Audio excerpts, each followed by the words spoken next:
ਆਪਣੀ ਜਾਤ ਵਿਖਾਵਣ ਬਦਲੇ ਰੱਬ ਨੇ ਹੁਸਨ ਬਣਾਇਆ। ਵੇਖ ਹੁਸਨ ਦੇ ਤਿੱਖੇ ਜਲਵੇ ਜ਼ੋਰ ਇਸ਼ਕ ਨੇ ਪਾਇਆ। ਫੁਰਿਆ ਜਦੋਂ ਇਸ਼ਕ ਦਾ ਜਾਦੂ ਦਿਲ ਵਿੱਚ ਕੁੱਦੀ ਮਸਤੀ। ਇਹ ਮਸਤੀ ਜਦ ਬੋਲ ਉੱਠੀ ਤਾਂ ਹੜ੍ਹ ਕਵਿਤਾ ਦਾ ਆਇਆ। ਸੋ ਕਵਿਤਾ ਦੇ ਬਾਰੇ ਅੱਜ ਪੜ੍ਹਾਂਗੇ ਜੀ ਆਪਾਂ ਪਦ ਰਚਨਾ ਦੇ ਬਾਰੇ, ਜਿਹਨੂੰ ਕਹਿੰਦੇ ਆ ਜੀ ਪੋਇਟਰੀ। ਇਹਦੇ ਬਾਰੇ ਅੱਜ ਆਪਾਂ ਵਿਚਾਰ ਕਰਾਂਗੇ। ਸੋ ਗੱਲ ਕੀ ਹੈ ਜੀ, ਇਹਦੀ ਇੱਕ ਡਿਮਾਂਡ ਬਹੁਤ ਆ ਰਹੀ ਸੀ ਕਿ ਇਹਦੇ 'ਤੇ ਵੀਡੀਓ ਬਣਾਇਆ ਜਾਵੇ ਅਤੇ ਨਾਲ ਇਹਦੇ ਨਾਲ ਸੰਬੰਧਿਤ ਜਿਹੜੇ ਪ੍ਰਸ਼ਨ ਉਹਨਾਂ ਬਾਰੇ ਵੀ ਆਪਾਂ ਵਿਚਾਰ ਕਰਾਂਗੇ। ਸੋ ਬਾਰ ਕਿ ਸਰ ਇਹ ਕੀ ਆ, ਕਾਵ ਸੁੰਦਰਤਾ, ਭਾਵ ਸੁੰਦਰਤਾ, ਇਹ ਕੀ ਚੀਜ਼ ਹੈ, ਇਹ ਕੀ ਬੜਾਵਾਂ ਨੇ, ਇਹਨਾਂ ਦੀ ਆਪਾਂ ਗੱਲ ਕਰਾਂਗੇ ਅੱਜ। ਸੋ ਸਭ ਤੋਂ ਪਹਿਲਾਂ ਗੱਲ ਕੀ ਹੈ ਜੀ, ਦੇਖੋ ਕਵਿਤਾ ਜਾਂ ਪਦ ਜਾਂ ਪੋਇਟਰੀ, ਠੀਕ ਹੈ ਜੀ, ਇਹਨੂੰ ਆਪਾਂ ਕਹਿ ਦਿੰਦੇ ਹਾਂ, ਹੈ ਨਾ, ਇਸ ਤਰ੍ਹਾਂ ਨਾਮ ਲੈ ਦਿੰਦੇ ਆਪਾਂ, ਵੱਖਰੇ ਵੱਖਰੇ ਨਾਮ ਨੇ, ਅਰਥ ਹੈ ਜੀ ਇਹਨਾਂ ਦਾ ਇੱਕੋ ਹੀ ਹੈ। ਸਭ ਤੋਂ ਪਹਿਲਾਂ ਆਪਾਂ ਗੱਲ ਕਰਦੇ ਹਾਂ ਕਿ ਜਿਹੜਾ ਸਾਡੀ ਇੱਕ ਇਕਾਈ ਹੈ ਸਾਡੇ ਸਿਲੇਬਸ ਦੇ ਵਿੱਚ, ਉਹਦੇ ਵਿੱਚ ਦੇ ਰੱਖਿਆ ਹੈ ਕਿ ਕਿਸੇ ਅਣਡਿੱਠੇ ਕਾਵਬੰਧ ਉੱਪਰ ਆਧਾਰਿਤ ਹੇਠ ਲਿਖੇ ਪ੍ਰਸ਼ਨਾਂ ਦੇ ਉੱਤਰ ਦੇਣੇ ਆ ਜੀ, ਹੈ ਨਾ। ਸੋ ਇੱਕ ਮੰਨ ਲਓ ਕਵਿਤਾ ਦੇ ਵਿੱਚੋਂ ਇੱਕ ਪਹਿਰਾ ਜਾਂ ਇੱਕ ਪਦ ਜਿਹਨੂੰ ਉਹਨੇ ਕਿਹਾ ਜੀ ਕਾਵਬੰਧ। ਸੋ ਉਹ ਕਾਵਬੰਧ ਇੱਕ ਤੁਹਾਨੂੰ ਦਿੱਤਾ ਜਾਵੇਗਾ, ਇੱਕ ਕਾਵਬੰਧ ਤੁਹਾਨੂੰ ਦਿੱਤਾ ਜਾਵੇਗਾ ਜੀ, ਠੀਕ ਹੈ ਜੀ। ਇੱਕ ਕਾਵਬੰਧ, ਉਹਦੇ ਵਿੱਚੋਂ ਤੁਸੀਂ ਇਸ ਕਾਵਬੰਧ ਦੇ ਅਨੁਸਾਰ ਪ੍ਰਸ਼ਨ ਛਾਂਟਣੇ ਆ। ਸੋ ਸਭ ਤੋਂ ਪਹਿਲਾਂ ਤਾਂ ਆਪਾਂ ਇਹ ਗੱਲ ਧਿਆਨ ਦੇ ਵਿੱਚ ਰੱਖਣੀ ਹੈ ਕਿ ਜਿਹੜੇ ਸਾਡੇ ਸਿਲੇਬਸ ਦੇ ਵਿੱਚ ਹੁਣ ਥੋੜ੍ਹਾ ਜਿਹਾ ਇਹਦਾ ਲੈਵਲ ਹਾਈ ਕਰ ਦਿੱਤਾ ਗਿਆ ਹੈ। ਸੋ ਸਭ ਤੋਂ ਪਹਿਲਾਂ ਜਿਹੜਾ ਕੀ ਸੀ, ਕਵਿਤਾ ਦੇ ਵਿੱਚੋਂ ਅਗਰ ਪ੍ਰਸ਼ਨ ਪੁੱਛਣ ਦਾ ਜੇਕਰ ਕੋਈ ਤਰੀਕਾ ਸੀ ਸਾਡੇ, ਤਾਂ ਉਹ ਇਹ ਸੀਗਾ ਕਿ ਮੰਨ ਲਓ ਪੁੱਛ ਲੈਂਦਾ ਸੀ ਕਿ ਕਵਿਤਾ ਦਾ ਢੁੱਕਵਾਂ ਸਿਰਲੇਖ ਕੀ ਹੋ ਸਕਦਾ ਹੈ, ਇੱਕ ਪ੍ਰਸ਼ਨ ਹੋ ਜਾਂਦਾ ਸੀ। ਦੂਜਾ ਸੀ ਕੋਈ ਮੰਨ ਲਓ ਸ਼ਬਦ ਦੇ ਤਾਂ ਉਹਦਾ ਅਰਥ। ਤੀਸਰਾ ਕਿ ਜਿਹੜੀ ਕਵਿਤਾ ਹੈ ਇਹਦੇ ਵਿੱਚ ਕਿਸ ਤਰ੍ਹਾਂ ਦਾ ਵਿਚਾਰ ਚੱਲ ਰਿਹਾ ਹੈ ਨਾ। ਸੋ ਇਸ ਤੋਂ ਬਾਅਦ ਕੀ ਹੈ, ਇੱਕ ਦੋ ਹੋਰ ਕੋਈ ਮੰਨ ਲਓ ਕੋਈ ਵਿੱਚ ਅਖਾਣ ਵਗੈਰਾ ਵਰਤਿਆ ਤਾਂ ਉਹਦਾ ਅਰਥ ਪੁੱਛ ਲਿਆ ਜਾਂਦਾ ਸੀ। ਇਸ ਤਰ੍ਹਾਂ ਕਰਕੇ ਜੀ ਕੋਈ ਪ੍ਰਸ਼ਨ ਪੁੱਛੇ ਜਾਂਦੇ ਸੀਗੇ। ਹੁਣ ਮੰਨ ਲਓ ਥੋੜ੍ਹਾ ਜਿਹਾ ਹਾਈ ਲੈਵਲ ਹੈ ਤਾਂ ਹੋ ਸਕਦਾ ਹੈ ਕਿ ਕਵੀ ਦਾ ਨਾਮ ਵੀ ਪੁੱਛ ਲੇ, ਹੋ ਸਕਦਾ। ਅਤੇ ਪਰ ਹਜੇ ਤੱਕ ਹਾਲਾਂਕਿ ਆਪਣੇ ਨਹੀਂ ਹੋਇਆ ਰੀਟ ਜਾਂ ਆਇਰਟੈਟ ਦੇ ਵਿੱਚ ਕਿ ਕਵੀ ਦਾ ਨਾਮ ਸ਼ਾਇਦ ਮੈਨੂੰ ਨਹੀਂ ਲੱਗਦਾ ਕਿ ਪੁੱਛਿਆ ਗਿਆ ਹੋਵੇ, ਪਰ ਹੁਣ ਥੋੜ੍ਹੀ ਜਿਹੀ ਸੰਭਾਵਨਾ ਹੈ। ਸੋ ਤੁਸੀਂ ਬਈ ਆਪਣੇ ਅਨੁਸਾਰ ਕਵਿਤਾ ਦੇਖ ਲਿਓ, ਪੜ੍ਹ ਲਿਓ, ਪਹਿਲਾਂ ਪੜ੍ਹਦੇ ਰਹੋ। ਥੋੜ੍ਹਾ ਜਿਹਾ ਤੁਹਾਡੇ ਮਨ ਦੇ ਵਿੱਚ ਵੀ ਸੁਹਜ ਭਾਵ ਸਜਾਵਟ, ਖੂਬਸੂਰਤੀ ਜਿਹਨੂੰ ਕਹਿ ਦਿੰਦੇ ਹਾਂ, ਜਿਹਨੂੰ ਸੁਹੱਪਣ ਕਹਿ ਦਿੰਦੇ ਹਾਂ, ਜਿਹਨੂੰ ਸ਼ਿੰਗਾਰ ਕਹਿ ਦਿੰਦੇ ਹਾਂ। ਸੁਹਜ ਦੇ ਅਰਥ ਨੇ ਜਿਵੇਂ ਸਜਾਵਟ, ਸੁਹੱਪਣ, ਖੂਬਸੂਰਤੀ, ਸ਼ਿੰਗਾਰ, ਇਹ ਸੁਹਜ ਦੇ ਨੇ।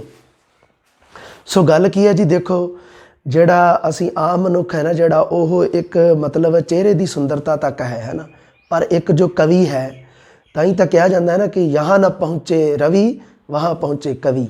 ਸੋ ਗੱਲ ਕਿਉਂ ਕਿਹਾ ਜਾਂਦਾ ਹੈ, ਕਿਉਂਕਿ ਕਵੀ ਹੈ ਜਿਹੜਾ ਉਹ ਮਨ ਦੀ ਅੰਦਰ ਦੀ ਸੁੰਦਰਤਾ ਵੀ ਦੇਖਦਾ ਹੈ। ਸੋ ਜੋ ਸਾਡੇ ਭਾਵ ਹੁੰਦੇ ਹਨ, ਸੰਵੇਗ ਹੁੰਦੇ ਹਨ, ਭਾਵ ਸੰਵੇਗ, ਉਹ ਕੀ ਆ, ਮਾਨਸਿਕ ਉਤੇਜਨਾ ਜਿਹੜੀ ਹੁੰਦੀ ਹੈ, ਉਹਨਾਂ ਨੂੰ ਕਹਿ ਦਿੱਤਾ ਜਾਂਦਾ ਹੈ ਜੀ ਭਾਵ। ਦੇਖੋ ਜੀ ਭਾਵ ਤਾਂ ਬੰਦੇ 'ਚ ਕਈ ਤਰ੍ਹਾਂ ਦੇ ਉੱਠਦੇ ਆ ਜੀ, ਹੈ ਨਾ। ਆਹ ਜਿਹੜਾ ਭੁੱਖ ਪਿਆਸ ਲੱਗਦੀ ਹੈ ਨਾ, ਅਤੇ ਇਹ ਵੀ ਭਾਵ ਹੀ ਨੇ। ਪਰ ਇਹ ਕੀ ਹੈ, ਜਦੋਂ ਕਵਿਤਾ ਦੀ ਗੱਲ ਕਰਦੇ ਹਾਂ, ਕਵਿਤਾ ਦੇ ਵਿੱਚ ਜਿਹੜਾ ਭਾਵ ਹੈ ਉਹ ਉਸ ਦਾ ਇੱਕ ਮਤਲਬ ਕੀ ਹੈ, ਉਸ ਦਾ ਇੱਕ ਅਲੱਗ ਦਾਇਰਾ ਹੈ, ਉਸ ਦੀ ਇੱਕ ਆਪਣੀ ਜਗ੍ਹਾ ਹੈ। ਸੋ ਉਹਦੇ ਆਪਾਂ ਗੱਲ ਕਰਾਂਗੇ ਕਿ ਕਿਵੇਂ ਮੰਨ ਲਓ ਆਪਾਂ ਕਵਿਤਾ ਪੜ੍ਹਦੇ ਹਾਂ, ਜਦੋਂ ਸ਼ਾਂਤ ਹੋ ਜਾਂਦਾ ਸਾਡਾ ਅੰਦਰ ਤਾਂ ਉਦੋਂ ਇੱਕ ਸ਼ਾਂਤਮਈ ਕਵਿਤਾ ਹੈ ਜੀ। ਜਦੋਂ ਸਾਡੇ ਅੰਦਰ ਕ੍ਰੋਧ ਆ ਜਾਂਦਾ ਤਾਂ ਕਿਵੇਂ ਅਸੀਂ, ਇਹਨਾਂ ਦੀ ਆਪਾਂ ਗੱਲ ਕਰਾਂਗੇ ਥੋੜ੍ਹੀ ਜਿਹੀ। ਸੋ ਸਭ ਤੋਂ ਪਹਿਲਾਂ ਆਪਾਂ ਗੱਲ ਕਰਦੇ ਹਾਂ ਜੀ ਸਾਹਿਤ ਦੀ, ਲਿਟਰੇਚਰ ਦੀ, ਜਿੱਥੋਂ ਕਵਿਤਾ ਪੈਦਾ ਹੋਈ ਹੈ।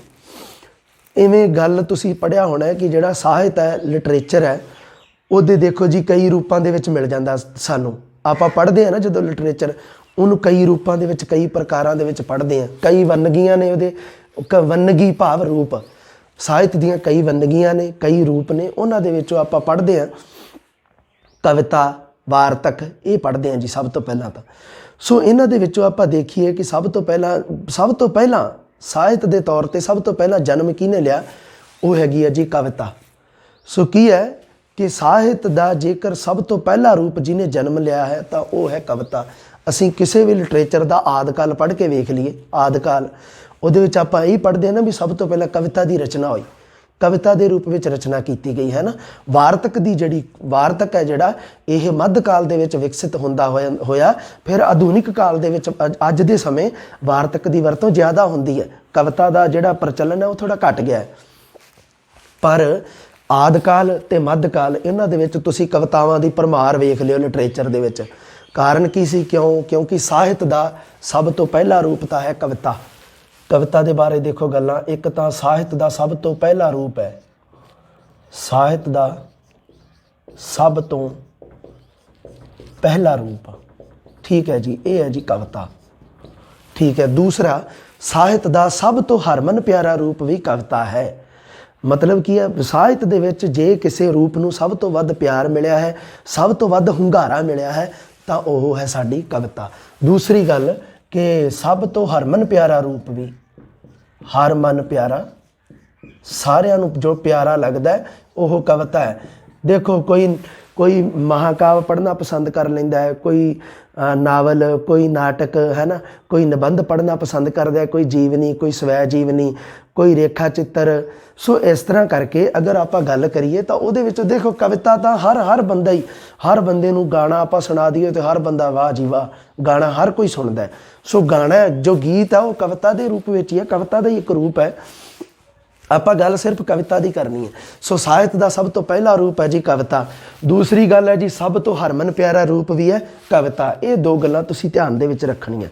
सो गल की है इत्थे, की है सोहज भुख की गल कीती है। जिवें बंदे दे अंदर देखो जी, बंदे नूं कई तरह की भुख लगती है, खाण पीण की भुख है जी, पहनण की भुख है जी, ये तो हैगियां सरीरक भुखां। बंदे दे मन दे मानसिकता के अंदर भी, मानसिक भावां दे अंदर भी किसी तरह की भुख हुंदी है, उहनूं कहा जाता है सोहज भुख। किसी नूं प्यार की भुख है जी, किसी के अंदर क्रोध ज़्यादा है जी, कोई अंदरों शांति है जी, किसी के अंदर उत्साह ज़्यादा है जी। सो उस भुख नूं, उस सोहज भुख नूं, सोहज के अर्थ देख लो की है जी, किहड़े ने।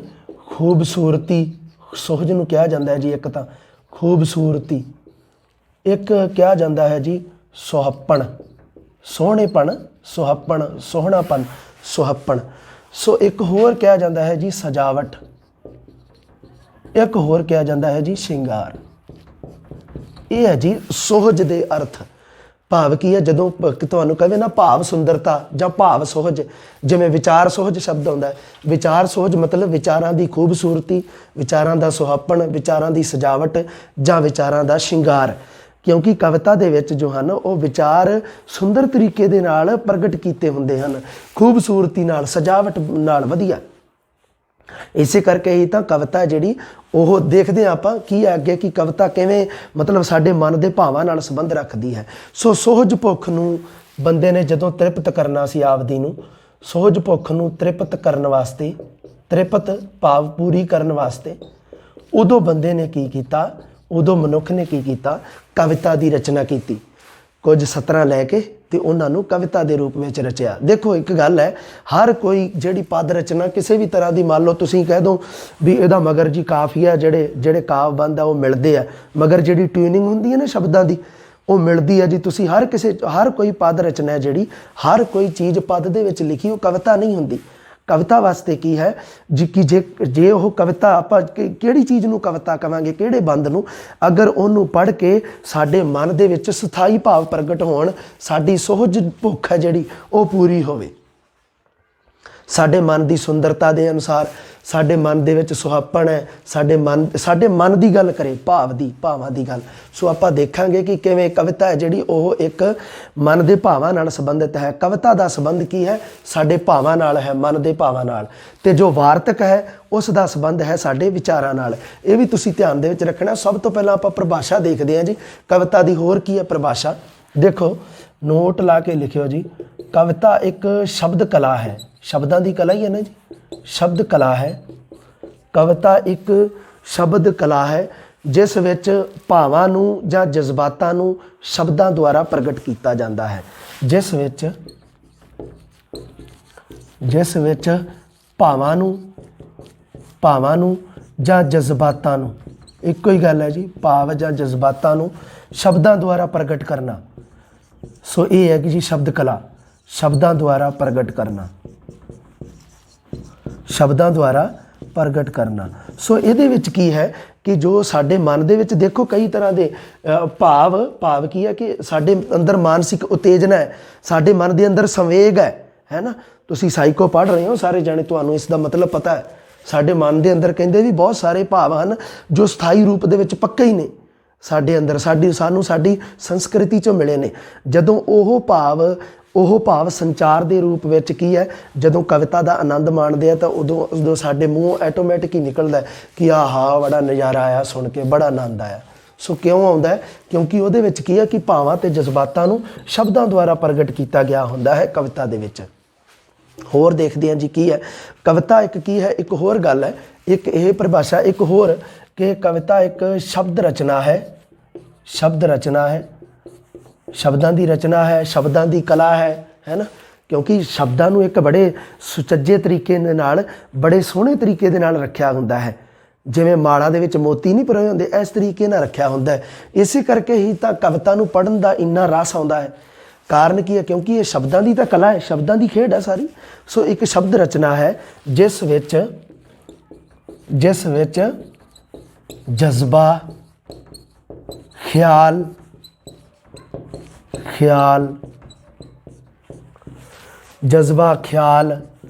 ਲੈ, ਤਾਲ, ਕਲਪਨਾ ਹੈ ਨਾ। ਕਲਪਨਾ ਦੀ ਉਪਜ ਹੈ ਜੀ ਕਵਿਤਾ ਸਾਡੀ। ਕਲਪਨਾ ਦਾ ਸੁਮੇਲ ਹੋਵੇ। ਸੋ ਜਿਹਦੇ ਵਿੱਚ ਕੀ ਹੈ ਕਿ ਸਾਡੀ ਜੋ ਕਵਿਤਾ ਹੈ ਉਹ ਇੱਕ ਸ਼ਬਦ ਰਚਨਾ। ਇਹ ਦੇਖੋ ਪਰਿਭਾਸ਼ਾ ਹੈ, ਇਹਦੇ ਵਿੱਚ ਬੜਾ ਕੁਝ ਸਮਾਇਆ ਹੋਇਆ ਜੀ। ਕਵਿਤਾ ਨੂੰ ਦੇਖੋ ਜੀ, ਇੱਕ ਪਰਿਭਾਸ਼ਾ ਦੇ ਵਿੱਚ ਤੁਸੀਂ ਕੈਦ ਨਹੀਂ ਕਰ ਸਕਦੇ। ਹਰ ਵਿਦਵਾਨ ਦੇ ਆਪੋ ਆਪਣੇ ਵਿਚਾਰ ਨੇ, ਉਹਨਾਂ ਦੇ ਅਨੁਸਾਰ ਆਪਾਂ ਦੇਖੋ ਗੱਲ ਕਰਾਂਗੇ। ਇੱਕ ਸ਼ਬਦ ਰਚਨਾ ਹੈ ਜੀ ਜਿਸ ਵਿੱਚ ਜਜ਼ਬਾ, ਖਿਆਲ, ਲੈ, ਤਾਲ ਅਤੇ ਕਲਪਨਾ ਦਾ ਸੁਮੇਲ ਹੋਵੇ। ਕਿਉਂਕਿ ਬੰਦੇ ਦੇ ਮਨ ਦੇ ਜੋ ਭਾਵ ਹਨ ਉਹ ਜਦੋਂ ਕਲਪਨਾ ਦੁਆਰਾ ਸ਼ਬਦ ਰਚਨਾ ਦੇ ਰੂਪ ਵਿੱਚ ਪ੍ਰਗਟ ਹੁੰਦੇ ਹਨ ਤਾਂ ਉਦੋਂ ਆਪਾਂ ਕਹਿ ਦਿੰਦੇ ਹਾਂ ਜੀ ਇਹ ਕਵਿਤਾ। ਦੇਖੋ ਭਾਵ ਸਾਰੇ ਬੰਦਿਆਂ 'ਚ ਹੀ ਹੈ ਨਾ, ਸਾਰੇ ਬੰਦਿਆਂ ਦੇ ਵਿੱਚ ਹੀ ਹੈ। ਹਰ ਮਨੁੱਖ ਹੈ ਜਿਹੜਾ, ਉਹਦੇ ਮਤਲਬ ਕੀ ਹੈ, ਉਹਦੇ ਆਪਦੇ ਸੰਵੇਗ ਨੇ ਹੈ ਨਾ। ਕੋਈ ਗੁੱਸੇ ਵਾਲਾ ਹੈ, ਕੋਈ ਪ੍ਰੇਮ ਵਾਲਾ ਹੈ ਨਾ, ਕੋਈ ਮਤਲਬ ਉਤਸ਼ਾਹਵਰਧਕ ਰਹਿੰਦਾ ਹੈ, ਕੋਈ ਕਿਸੇ ਚੀਜ਼ ਨੂੰ ਵੇਖ ਕੇ ਘ੍ਰਿਣਾ ਕਰਦਾ ਹੈ। ਸੋ ਸਾਡੇ ਵਿੱਚ ਇਸ ਤਰ੍ਹਾਂ ਦੇ ਭਾਵ ਨੇ, ਇਹ ਸੰਵੇਗ ਨੇ ਸਾਡੇ, ਇਹ ਸਾਡੀ ਮਾਨਸਿਕ ਉਤੇਜਨਾਵਾਂ ਨੇ। ਸੋ ਇਹਨਾਂ ਨੂੰ ਕੀ ਹੈ ਕਿ ਇਹਨਾਂ ਦੇ ਨਾਲ ਕਲਪਨਾ ਜ਼ਰੂਰੀ ਹੈ। ਅਗਰ ਮੰਨ ਲਵੋ ਤੁਸੀਂ ਕਲਪਨਾ ਨਹੀਂ ਕਰ ਸਕਦੇ ਤਾਂ ਕਲਪਨਾ ਤੋਂ ਬਿਨਾਂ ਤੁਸੀਂ ਕਵਿਤਾ ਨਹੀਂ ਲਿਖ ਸਕਦੇ। ਸੋ ਭਾਵ ਤਾਂ ਸਾਰਿਆਂ ਦੇ ਵਿੱਚ ਹੀ ਹੈ, ਪਰ ਨਾਲ ਕੀ ਹੈ, ਕਲਪਨਾ ਦੀ ਕਮੀ ਹੈ। ਕਲਪਨਾ ਕਿਸ ਨੂੰ? ਕਲਪਨਾ ਕੀ ਹੈ? ਕਲਪਨਾ ਕਿਸ ਚੀਜ਼ ਦੀ ਉਸਾਰੀ ਕਰੂਗੀ? ਸਿਰਜਣਾਤਮਕਤਾ ਦੀ, ਹੈ ਨਾ। ਸੋ ਸਿਰਜਣਾਤਮਕਤਾ ਜਦੋਂ ਲਿਆਉਣੀ ਹੋਵੇ, ਸਿਰਜਣਾ ਹੋਵੇ, ਕਿਸੇ ਚੀਜ਼ ਨੂੰ ਸੰਰਚਨਾ ਕਰਨੀ ਹੋਵੇ ਤਾਂ ਉਦੋਂ ਕੀ ਹੈ, ਉਦੋਂ ਕਲਪਨਾ ਦੀ ਬਹੁਤ ਜ਼ਰੂਰਤ ਪੈਂਦੀ ਹੈ। ਸੋ ਇਹਦੇ ਵਿੱਚ ਕੀ ਹੈ, ਨਾਲ ਦੇਖੋ ਠੀਕ ਹੈ ਜੀ, ਜਜ਼ਬਾ ਅਤੇ ਖਿਆਲਾਂ ਨੂੰ ਆਪਾਂ ਪ੍ਰਗਟ ਕਰਨਾ, ਆਪਾਂ ਕਵਿਤਾ ਦਾ ਸਹਾਰਾ ਲੈਂਦੇ ਹਾਂ ਜੀ, ਠੀਕ ਹੈ। ਲੈ ਅਤੇ ਤਾਲ ਇਹ ਵੀ ਜ਼ਰੂਰੀ ਹੁੰਦੇ ਹਨ ਹੈ ਨਾ ਕਵਿਤਾ ਦੇ ਵਿੱਚ। ਸੋ ਤੁਕਬੰਦੀਆਂ ਨੂੰ ਜਦੋਂ ਆਪਾਂ ਪੜ੍ਹਦੇ ਹਾਂ ਇੱਕ ਲੈ ਦੇ ਨਾਲ, ਇੱਕ ਤਾਲ ਦੇ ਵਿੱਚ, ਤਾਂ ਜਦੋਂ ਸਾਨੂੰ ਉਹਦਾ ਰਸ ਆਉਂਦਾ ਹੈ ਤਾਂ ਸਾਨੂੰ ਲੱਗਦਾ ਕਿ ਵਾਕਈ ਇਹਦੇ ਵਿੱਚ ਕੁਝ ਅਜਿਹੀ ਚੀਜ਼ ਹੈ ਜਿਹੜੀ ਇਸ ਨੂੰ ਵਾਰਤਕ ਤੋਂ ਅੱਡ ਕਰਦੀ ਹੈ। ਸੋ ਇਹਦੇ ਵਿੱਚ ਕੀ ਹੈ ਕਿ ਜਦੋਂ ਆਪਾਂ ਕਵਿਤਾ ਕੋਈ ਵੀ ਪੜ੍ਹੀ, ਜਿਵੇਂ ਮੈਂ ਸਭ ਤੋਂ ਪਹਿਲਾਂ ਆਉਂਦਿਆਂ ਸਾਰੀ ਕਵਿਤਾ ਦੇ ਬੋਲ ਜਿਹੜੇ ਬੋਲੇ ਤਾਂ ਉਹਨੂੰ ਮਤਲਬ ਉਹ ਇੱਕ ਰਸ ਉਜਾਗਰ ਹੋਇਆ ਕਿ ਸਾਨੂੰ ਉਦੋਂ ਹੀ ਪਤਾ ਲੱਗਾ ਕਿ ਕਿਉਂ, ਸਾਨੂੰ ਉਸੇ ਵੇਲੇ ਹੀ ਸੁਣਦਿਆਂ ਸਾਰ ਹੀ ਪਤਾ ਲੱਗਾ ਕਿ ਇਹ ਤਾਂ ਕਵਿਤਾ ਹੈ। ਕਿਉਂ ਪਤਾ ਲੱਗਾ? ਕਿਉਂਕਿ ਲੈ ਤਾਲ ਉਹਦੇ ਵਿੱਚ ਸੀਗਾ ਹੈ ਨਾ। ਇੱਕ ਤਰ੍ਹਾਂ ਦੀ ਲੈ ਸੀ, ਇੱਕ ਸੰਗੀਤਕ ਲੈ ਸੀ, ਇੱਕ ਤਾਲ ਸੀ, ਇੱਕ ਸੁਰ ਸੀ ਇੱਕ ਤਰ੍ਹਾਂ ਦਾ ਉਹਦੇ ਵਿੱਚ, ਜਿਹਦੇ ਰਾਹੀਂ ਸਾਨੂੰ ਪਤਾ ਲੱਗਾ। ਸੋ ਇਹਨੂੰ ਲੈ ਤਾਲ ਦੇ ਨਾਲ ਆਪਾਂ ਛੰਦਾਂ ਦੀ ਵੀ ਗੱਲ ਕਰਾਂਗੇ ਹੈ ਨਾ। ਸੋ ਆਪਾਂ ਸਭ ਤੋਂ ਪਹਿਲਾਂ ਦੇਖਦੇ ਹਾਂ ਕਿ ਜਿਹੜੇ ਸਾਡੇ ਕੋਈ ਮੰਨ ਲਓ ਹੋਏ ਨੇ, ਜਿਹੜੇ ਸਾਡੇ ਕਵੀ ਹੋਏ ਨੇ, ਉਹਨਾਂ ਦੇ ਦੇਖੋ ਜੀ ਆਪਦੇ ਵਿਚਾਰ ਆ। ਪੱਛਮੀ ਵਿਦਵਾਨਾਂ ਦੇ ਆਪਦੇ ਆ ਅਤੇ ਸਾਡੇ ਵਾਲਿਆਂ ਦੇ ਆਪਦੇ ਵਿਚਾਰ ਆ ਕਵਿਤਾ ਦੇ ਬਾਰੇ। ਸੋ ਕਵਿਤਾ ਦੀ ਪਰਿਭਾਸ਼ਾ ਆਪਾਂ ਦੇਖਦੇ ਹਾਂ ਜੀ। ਸਭ ਤੋਂ ਪਹਿਲੀ ਪਰਿਭਾਸ਼ਾ ਹੈ ਜੀ ਕਾਰਲਾਈਲ ਦੀ। ਸੋ ਕਾਰਲਾਈਲ ਨਾਂ ਦਾ ਜਿਹੜਾ ਕਵੀ ਹੈ ਉਹ ਕਹਿੰਦਾ ਜੀ, ਪੱਛਮੀ ਵਿਦਵਾਨ ਹੈ, ਪੱਛਮੀ ਕਵੀ, ਉਹ ਕਹਿੰਦਾ ਵੀ ਕਵਿਤਾ ਇੱਕ ਸੰਗੀਤਕ ਵਿਚਾਰ ਹੈ। ਕਵਿਤਾ ਸੰਗੀਤਕ ਵਿਚਾਰ ਹੈ, ਸੰਗੀਤਕ ਵਿਚਾਰ ਹੈ, ਵਿਚਾਰਾਂ ਨੂੰ ਸੰਗੀਤ ਰਾਹੀਂ ਪੇਸ਼ ਕਰਨਾ। ਦੂਸਰੀ ਗੱਲ ਇਸ ਨੇ ਕਹੀ ਹੈ ਕਿ ਕਵਿਤਾ ਇੱਕ ਗਾਉਂਦਾ ਜਜ਼ਬਾ ਹੈ।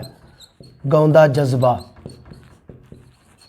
ਆਪਣੇ ਜਜ਼ਬਾਤਾਂ ਨੂੰ ਗਾ ਕੇ ਪ੍ਰਗਟ ਕਰਨਾ, ਇਹ ਕਹੀ ਹੈ ਜੀ ਗੱਲ ਕਾਰਲਾਈਲ ਨੇ।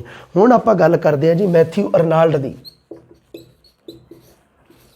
ਮੈਥਿਊ ਅਰਨਾਲਡ ਇਹਦਾ ਨਾਮ ਹੈ ਜੀ ਕਵੀ ਦਾ। ਸੋ ਇਹਨੇ ਕੀ ਕਿਹਾ, ਇਹ ਕਹਿੰਦਾ ਵੀ ਕਵਿਤਾ ਜੀਵਨ ਦੀ ਪੜਚੋਲ ਹੈ। ਇਹ ਕਹਿੰਦਾ ਜੀ ਕਵਿਤਾ ਹੈਗੀ ਹੈ ਜੀਵਨ ਦੀ ਪੜਚੋਲ। ਪੜਚੋਲ ਹੁੰਦੀ ਹੈ ਆਲੋਚਨਾ, ਜੀਵਨ ਦੀ ਆਲੋਚਨਾ। ਮੈਂ ਅੱਗੇ ਨਾ ਪੜਚੋਲ ਦੇ ਅਰਥ ਲਿਖੀ ਜਾਂਦਾ ਹੈ, ਆਲੋਚਨਾ, ਜਾਂ ਆਪਾਂ ਇਹਨੂੰ ਕਹਿ ਦਈਏ ਜੀ ਟੀਕਾ ਟਿੱਪਣੀ, ਜਿਹਨੂੰ ਕਹਿ ਦਿੰਦੇ ਆ, ਹੈ ਨਾ, ਟੀਕਾ ਟਿੱਪਣੀ। ਇਹ ਸਾਡੀ ਬੋਲੀ ਦੇ ਵਿੱਚ ਨੁਕਤਾਚੀਨੀ ਵੀ ਕਹਿ ਦਿੰਦੇ ਆ, ਨੁਕਤਾਚੀਨੀ, ਹੈ ਨਾ। ਸੋ ਉਸ ਪਰਖ, ਜਿਵੇਂ ਇੱਕ ਹੋਰ ਸ਼ਬਦ ਵੀ ਹੈ ਪਰਖ, ਕਿਸੇ ਚੀਜ਼ ਦੀ ਪਰਖ ਕਰਨੀ, ਹੈ ਨਾ। ਸੋ ਜੀਵਨ ਦੀ ਪਰਖ ਹੈ ਕਵਿਤਾ, ਜੀਵਨ ਦੀ ਪੜਚੋਲ ਹੈ, ਜੀਵਨ ਦੀ ਆਲੋਚਨਾ ਹੈ, ਜੀਵਨ ਦੀ ਜਾਂ ਟੀਕਾ ਟਿੱਪਣੀ ਹੈ, ਜਾਂ ਜੀਵਨ ਦੀ ਨੁਕਤਾਚੀਨੀ ਹੈ, ਜਾਂ ਜੀਵਨ ਦੀ ਪਰਖ ਹੈ। ਇੱਕ ਹੋਰ ਸ਼ਬਦ ਵੀ ਹੁੰਦਾ ਘੋਖ। ਇਹ ਸਾਰੇ ਨੇ ਸਮਾਨਾਰਥੀ ਸ਼ਬਦ ਨੇ ਪੜਚੋਲ ਦੇ। ਪੜਚੋਲ ਕਰਨੀ ਭਾਵ ਆਲੋਚਨਾ ਕਰਨੀ। ਆਲੋਚਨਾ ਦੇ ਵਿੱਚ ਕੀ ਹੁੰਦਾ ਹੈ, ਗੁਣ ਵੀ ਆਉਂਦੇ ਨੇ ਤੇ ਦੋਸ਼ ਵੀ ਆਉਂਦੇ ਨੇ। ਉਸੇ ਤਰ੍ਹਾਂ ਦੇ ਨਾਲ ਟੀਕਾ ਟਿੱਪਣੀ ਕਰਨੀ, ਉਹਦੇ ਵਿੱਚ ਵੀ ਗੁਣਾਂ ਤੇ ਦੋਸ਼ਾਂ ਬਾਰੇ ਦੱਸਿਆ ਜਾਂਦਾ ਹੈ ਨਾ। ਆਲੋਚਨਾ ਸ਼ਬਦ ਤੋਂ ਕਿਤੇ ਐ ਨਾ ਲੈ ਲਿਆ ਕਰੋ ਕਿ ਇਹਦੀ ਆਪਾਂ ਕਹਿ ਦਿੰਦੇ ਹਾਂ ਜੀ ਫਲਾਣੇ ਬੰਦੇ ਨੇ ਮੇਰੀ ਆਲੋਚਨਾ ਕੀਤੀ। ਆਲੋਚਨਾ ਤੋਂ ਭਾਵ ਕਿ ਉਸਨੇ ਗੁਣ ਵੀ ਦੱਸੇ ਤੇ ਦੋਸ਼ ਵੀ ਦੱਸੇ, ਉਹਨੂੰ ਕਹਿ ਦਿੱਤਾ ਜਾਂਦਾ ਹੈ ਜੀ ਆਲੋਚਨਾ। ਅੱਛਾ, ਹੁਣ ਦੇਖਦੇ ਹਾਂ ਜੀ ਆਪਾਂ ਕਾਰਲਾਈਲ ਦੀ ਪਰਿਭਾਸ਼ਾ ਆਪਾਂ ਦੇਖੀ ਹੈ ਜੀ, ਉਸ ਤੋਂ ਬਾਅਦ ਮੈਥਿਊ ਅਰਨਾਲਡ ਦੀ ਪਰਿਭਾਸ਼ਾ ਦੇਖੀ ਹੈ ਜੀ। ਹੁਣ ਆਪਾਂ ਦੇਖਦੇ ਹਾਂ ਜੀ ਪਰਿਭਾਸ਼ਾ ਇੱਕ ਭਾਈ ਵੀਰ ਸਿੰਘ ਦੀ। ਪੰਜਾਬੀ ਭਾਸ਼ਾ ਦੇ ਪਹਿਲੇ ਆਧੁਨਿਕ ਕਵੀ ਭਾਈ ਵੀਰ ਸਿੰਘ ਜੀ, ਉਹਨਾਂ ਨੇ ਪਰਿਭਾਸ਼ਾ ਕਹਿੰਦੇ ਵੀ ਕਵਿਤਾ ਇੱਕ, ਉਹਨਾਂ ਨੇ ਕਿਹਾ ਹੈ ਕਿ ਸਾਡੀ ਜਿਹੜੀ ਕਵਿਤਾ ਹੈ ਇੱਕ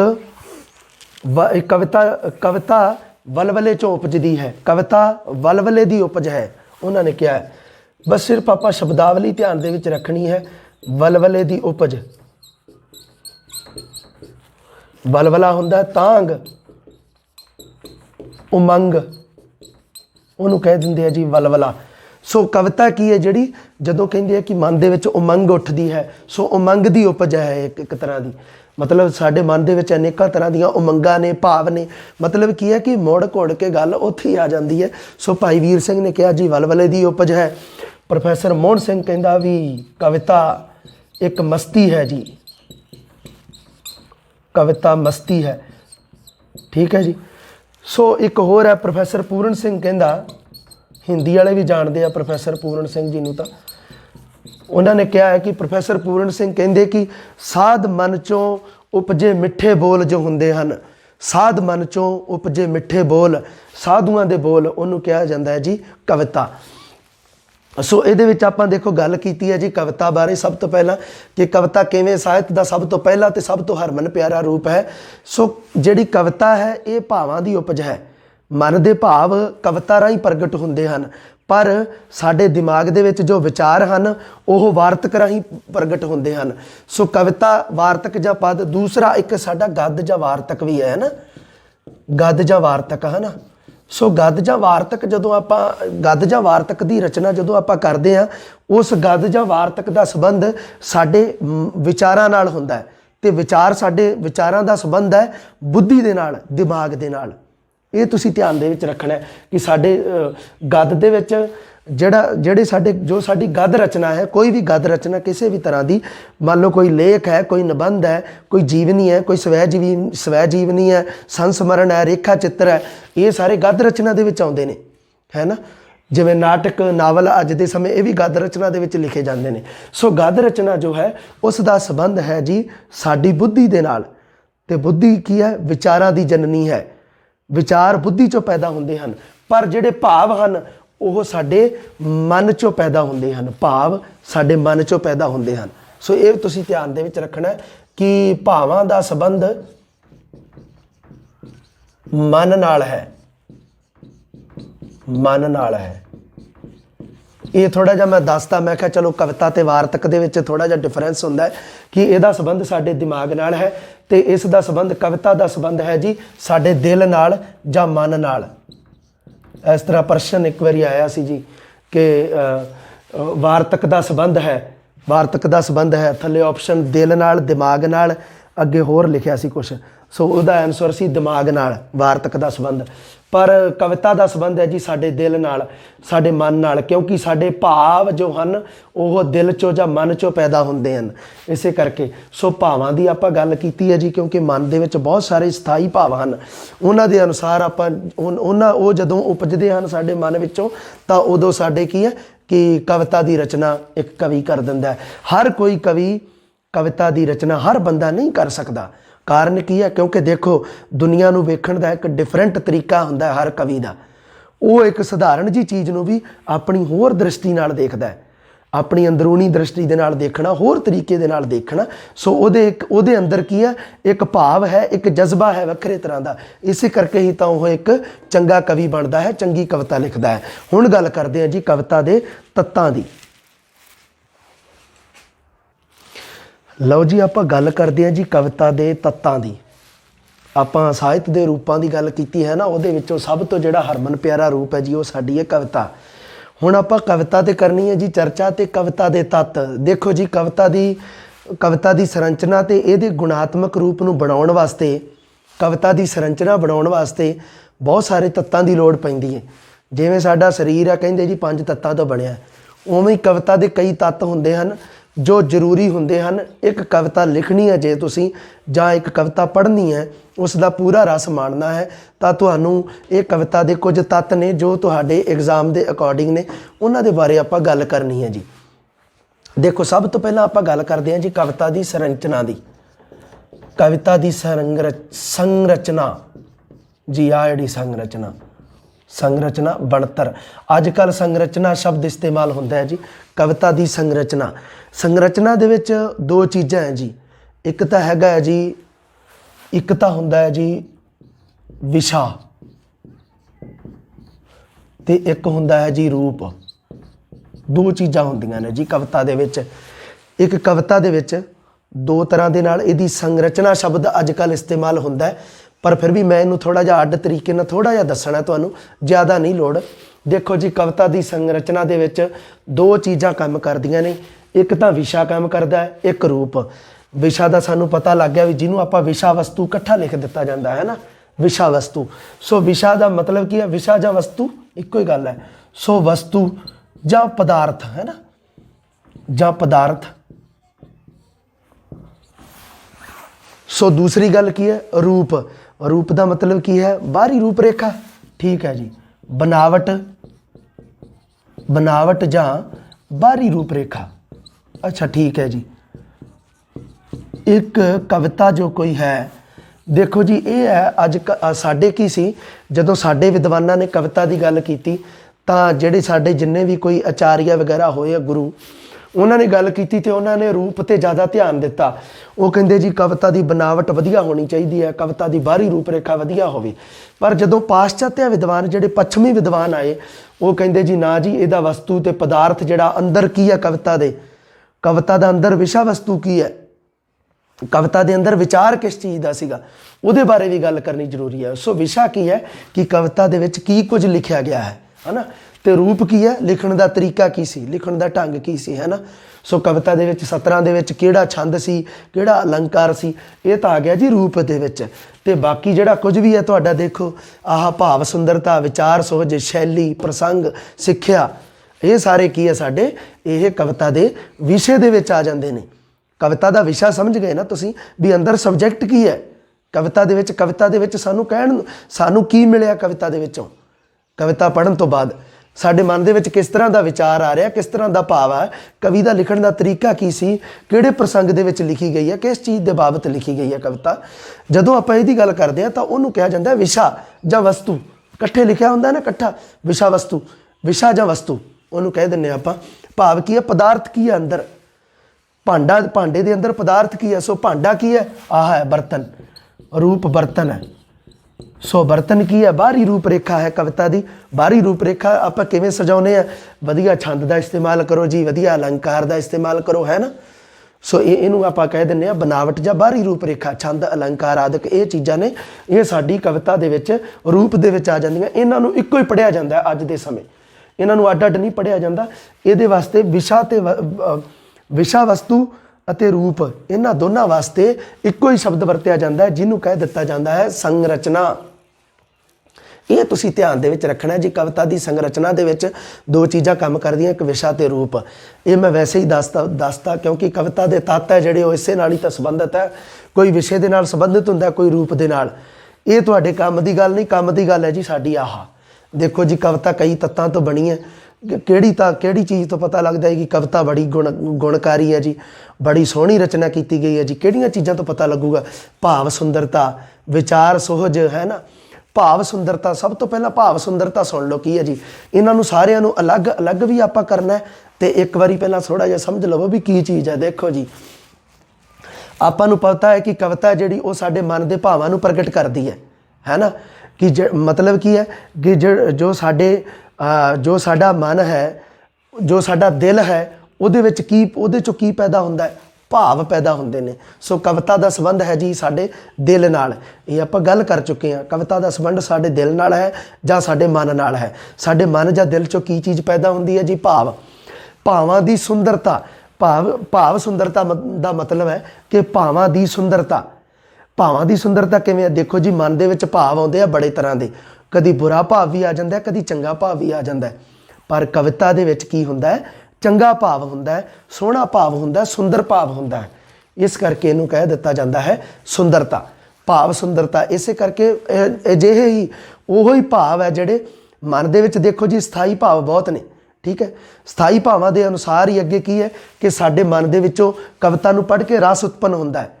ਜਿਵੇਂ ਦਾ ਕਵੀ ਨੇ ਭਾਵ ਸੋਚ ਕੇ, ਭਾਵ ਜਿਵੇਂ ਦਾ ਕਵੀ ਦੇ ਮਨ 'ਚ ਸੀ ਉਹ ਸੋਚ ਕੇ ਉਹਨੇ ਕਵਿਤਾ ਲਿਖਤੀ, ਉਹੋ ਹੀ ਭਾਵ ਜਿਹੜਾ ਪੜ੍ਹਨ ਵਾਲਾ ਹੋਊਗਾ ਜਾਂ ਸਰੋਤਾ ਹੋਊਗਾ ਸੁਣਨ ਵਾਲਾ, ਉਹਦੇ ਮਨ 'ਚ ਵੀ ਉਹੋ ਹੀ ਭਾਵ ਪ੍ਰਗਟ ਹੋਏਗਾ।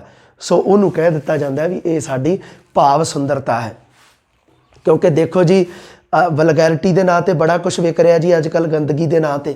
ਪਰ ਕਵਿਤਾ ਅਸਲੀ ਉਹੀ ਹੋਊਗੀ ਜਿਹਦੇ ਵਿੱਚ ਭਾਵਾਂ ਦੀ ਸੁੰਦਰਤਾ ਹੋਊਗੀ। ਮਨ ਦੇ ਭਾਵ ਤਾਂ ਬਹੁਤ ਹੈ ਜੀ। ਮਨ ਦੇ ਵਲਵਲਿਆਂ ਨੂੰ, ਮਨ ਦੇ ਭਾਵਾਂ ਨੂੰ ਠੱਲ ਨਹੀਂ ਪਾ ਸਕਦੀ ਕੋਈ ਚੀਜ਼। ਕਿਉਂਕਿ ਸਾਡਾ ਜੋ ਅਨਕੌਂਸ਼ੀਅਸ ਮਾਈਂਡ ਹੈ ਉਹਦੇ ਵਿੱਚ ਦੇਖੋ ਕਿੰਨਾ ਕੁਛ ਲੁਕਿਆ ਪਿਆ। ਅਸੀਂ ਮਨ ਦੇ ਵਿੱਚ ਪਤਾ ਨਹੀਂ ਕਿੰਨਾ ਕੁ ਗੰਦ ਲੁਕੋਈ ਬੈਠੇ ਹਾਂ, ਹੈ ਨਾ। ਸੋ ਉਹਨੂੰ ਆਪਾਂ ਇੱਕ ਸ਼ਬਦਾਂ ਥਾਣੀ ਥੋੜ੍ਹਾ ਕੱਢਾਂਗੇ, ਸੋਚਣ ਵਾਲੀ ਗੱਲ ਹੀ ਹੈ। ਸੋ ਕਵਿਤਾ ਦੇ ਰੂਪ ਵਿੱਚ ਨਹੀਂ ਨਾ ਕੱਢ ਸਕਦੇ। ਇਸੇ ਕਰਕੇ ਕੀ ਹੈ, ਜਦੋਂ ਆਪਾਂ ਸਾਹਿਤਿਆ ਦੀ ਗੱਲ ਕਰਾਂਗੇ, ਆਪਾਂ ਕਹਿ ਦਿੰਦੇ ਹਾਂ ਜੀ ਸਾਹਿਤਿਆ ਹੈ ਜਿਹੜਾ ਉਹ ਸਮਾਜ ਦਾ ਦਰਪਣ ਹੈ, ਸਮਾਜ ਦਾ ਸ਼ੀਸ਼ਾ ਹੈ। ਵੀ ਸਮਾਜ ਨੂੰ ਸ਼ੀਸ਼ਾ ਵਿਖਾਉਣਾ ਉਹਨੇ ਕਿ ਆਹ ਹੈ ਸਮਾਜ ਦਾ ਅਸਲੀ ਰੂਪ, ਆਹ ਹੈ। ਅਤੇ ਉਸ ਸਾਹਿਤਿਆ ਦੇ ਵਿੱਚ ਵਲਗੈਰਿਟੀ, ਗੰਦਗੀ ਨਾਮ ਦੀ ਕੋਈ ਚੀਜ਼ ਨਹੀਂ ਹੈ। ਇਸੇ ਕਰਕੇ ਭਾਵਾਂ ਦੀ ਸੁੰਦਰਤਾ ਰੱਖਣੀ ਅਤ ਜ਼ਰੂਰੀ ਹੈ। ਇਹਦੇ ਵਿੱਚੋਂ ਵੀ ਆਪਾਂ ਦੇਖਾਂਗੇ ਕਿ ਕਿਵੇਂ ਪ੍ਰਸ਼ਨ ਪੁੱਛਣ ਦਾ ਤਰੀਕਾ ਕੀ ਹੈ, ਇਹਦੇ ਵਿੱਚੋਂ ਗੱਲ ਕਰਾਂਗੇ। ਅਤੇ ਇਹਨਾਂ ਭਾਵਾਂ ਦੇ ਨਾਲ ਹੀ ਅੱਗੇ ਰਸ, ਜਿਹੜੇ 9 ਪ੍ਰਕਾਰ ਦੇ ਰਸ ਨੇ, ਇਹਨਾਂ ਭਾਵਾਂ ਦੇ ਵਿੱਚੋਂ ਹੀ ਉਤਪੰਨ ਹੁੰਦੇ ਨੇ। ਇਹਨਾਂ ਬਾਰੇ ਆਪਾਂ ਪੜ੍ਹਾਂਗੇ ਜੀ। ਆਹ ਦੇਖੋ, ਰਸ ਵੀ ਨਾਲ ਆ, ਤੱਤ। ਉਸ ਤੋਂ ਬਾਅਦ ਹੈ ਜੀ ਵਿਚਾਰ ਸੁਹਜ। ਦੇਖੋ ਜੀ, ਹੁਣ ਗੱਲ ਮੈਂ ਇੱਕ ਤੁਹਾਨੂੰ ਕਹੀ ਸੀ ਕਿ ਜਿਹੜਾ ਵਾਰਤਕ ਹੈ ਉਹਦਾ ਸੰਬੰਧ ਹੈ ਜੀ ਵਿਚਾਰਾਂ ਦਾ, ਹੈ ਨਾ। ਵਿਚਾਰਾਂ ਦਾ ਸੰਬੰਧ ਹੈ ਉਹ ਸਾਡੀ ਵਾਰਤਕ ਦੇ ਨਾਲ ਹੈ। ਪਰ ਭਾਵਾਂ ਦੇ ਨਾਲ ਨਾਲ ਕਵਿਤਾ ਦੇ ਵਿੱਚ ਵਿਚਾਰ ਵੀ ਹੋਣੇ ਜ਼ਰੂਰੀ ਹੁੰਦੇ ਹਨ। ਪਰ ਕੀ ਹੈ ਇਹਦੇ ਵਿੱਚ, ਕੀ ਹੈ, ਵਿਚਾਰ ਜਿਹੜੇ ਹੁੰਦੇ ਹਨ ਉਹ ਭਾਵਾਂ ਦੇ ਅਧੀਨ ਹੁੰਦੇ ਹਨ, ਭਾਵਾਂ ਦੇ ਥੱਲੇ ਕੰਮ ਕਰਦੇ ਨੇ ਵਿਚਾਰ। ਦੇਖੋ, ਵਿਚਾਰ ਹੋਣਾ ਬਹੁਤ ਜ਼ਰੂਰੀ ਹੈ ਨਾ। ਵੀ ਕੋਈ ਮੰਨ ਲਓ ਕਿ ਕਵਿਤਾ ਦੇ ਵਿੱਚ, ਕਵਿਤਾ ਨੂੰ ਪੜ੍ਹ ਕੇ ਤੁਹਾਡੇ ਮਨ ਵਿੱਚ ਕੀ ਵਿਚਾਰ ਆਇਆ? ਇਹ ਪ੍ਰਸ਼ਨ ਆਪਾਂ ਨੂੰ ਕਦੋਂ ਪੈਦਾ ਹੋਵੇਗਾ? ਜਦੋਂ ਵਿਚਾਰਾਂ ਦਾ ਸੋਝ ਹੋਵੇਗਾ। ਵਿਚਾਰਾਂ ਦੀ ਖੂਬਸੂਰਤੀ, ਵਿਚਾਰਾਂ ਦਾ ਸੁਹੱਪਣ ਹੋਣਾ ਬੜਾ ਜ਼ਰੂਰੀ ਹੈ ਨਾ। ਚੰਗੇ ਵਿਚਾਰ ਆਉਣੇ ਬੜੇ ਜ਼ਰੂਰੀ ਨੇ ਮਨ 'ਚ। ਸੋ ਇੱਥੇ ਕੀ ਹੈ ਕਿ ਜੋ ਵਿਚਾਰ ਹੁੰਦੇ ਹਨ ਉਹ ਭਾਵਾਂ ਨੂੰ ਠੱਲ ਪਾਉਂਦੇ ਹੈ, ਭਾਵਾਂ ਨੂੰ ਰੋਕਦੇ ਹੈ। ਕਿਉਂਕਿ ਮਨ ਦੇ ਭਾਵ ਹੈ ਜਿਹੜੇ, ਇਹਨਾਂ ਨੂੰ ਆਪਾਂ ਰੋਕ ਨਹੀਂ ਸਕਦੇ, ਇਹ ਤਾਂ ਬਹੁਤ ਜ਼ਿਆਦਾ ਨੇ। ਮਨ ਦੇ ਭਾਵਾਂ ਨੂੰ ਰੋਕਣ ਵਾਸਤੇ ਇੱਕ ਚੀਜ਼ ਦਾ ਇਸਤੇਮਾਲ ਕਰਨਾ ਪਊਗਾ, ਉਹ ਹੈ ਜੀ ਸਾਡੇ ਵਿਚਾਰ।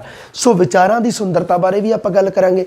ਫਿਰ ਹੈ ਜੀ ਸ਼ੈਲੀ ਦੀ ਗੱਲ ਕਰਦੇ ਹਾਂ ਤਾਂ ਸ਼ੈਲੀ ਦੇਖੋ ਜੀ, ਇਹ ਹੈਗਾ ਜੀ ਹਰ ਕਵੀ ਦਾ ਆਪਣਾ ਹੈ ਜੀ ਲਿਖਣ ਦਾ ਤਰੀਕਾ।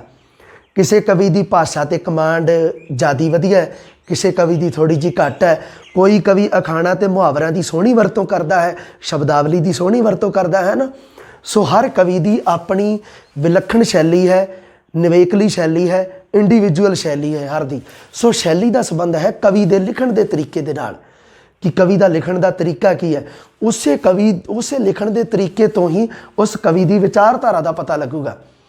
कि ये ਜਿਹੜਾ ਇਹ ਕਵੀ ਜਿਹੜਾ ਕਾਮਰੇਡਾਂ ਵਾਲਾ ਕਿ ਦੱਖਣ ਪੰਥੀ ਵਾਲਿਆਂ ਦਾ, ਇਹ ਕਿੱਥੋਂ ਪਤਾ ਲੱਗੂ? ਉਹਦੀ ਸ਼ੈਲੀ ਤੋਂ, ਉਹਦੇ ਲਿਖਣ ਦੇ ਤਰੀਕੇ ਤੋਂ, ਕਿ ਇਹ ਕਿਹੜਾ ਇਹ ਰਹੱਸਵਾਦੀ ਕਵੀ ਹੈ ਜੀ, ਕਿ ਇਹ ਰੋਮਾਂਸਵਾਦੀ ਕਵੀ ਹੈ ਜੀ, ਹੈ ਨਾ, ਕਿ ਇਹ ਸਿਧਾਂਤਕ ਕਵੀ ਹੈ ਜੀ, ਇਹ ਕਿਹੜੇ ਪ੍ਰਕਾਰ ਦਾ ਹੈ, ਇਹ ਸਾਨੂੰ ਪਤਾ ਲੱਗੇਗਾ ਸ਼ੈਲੀ ਤੋਂ।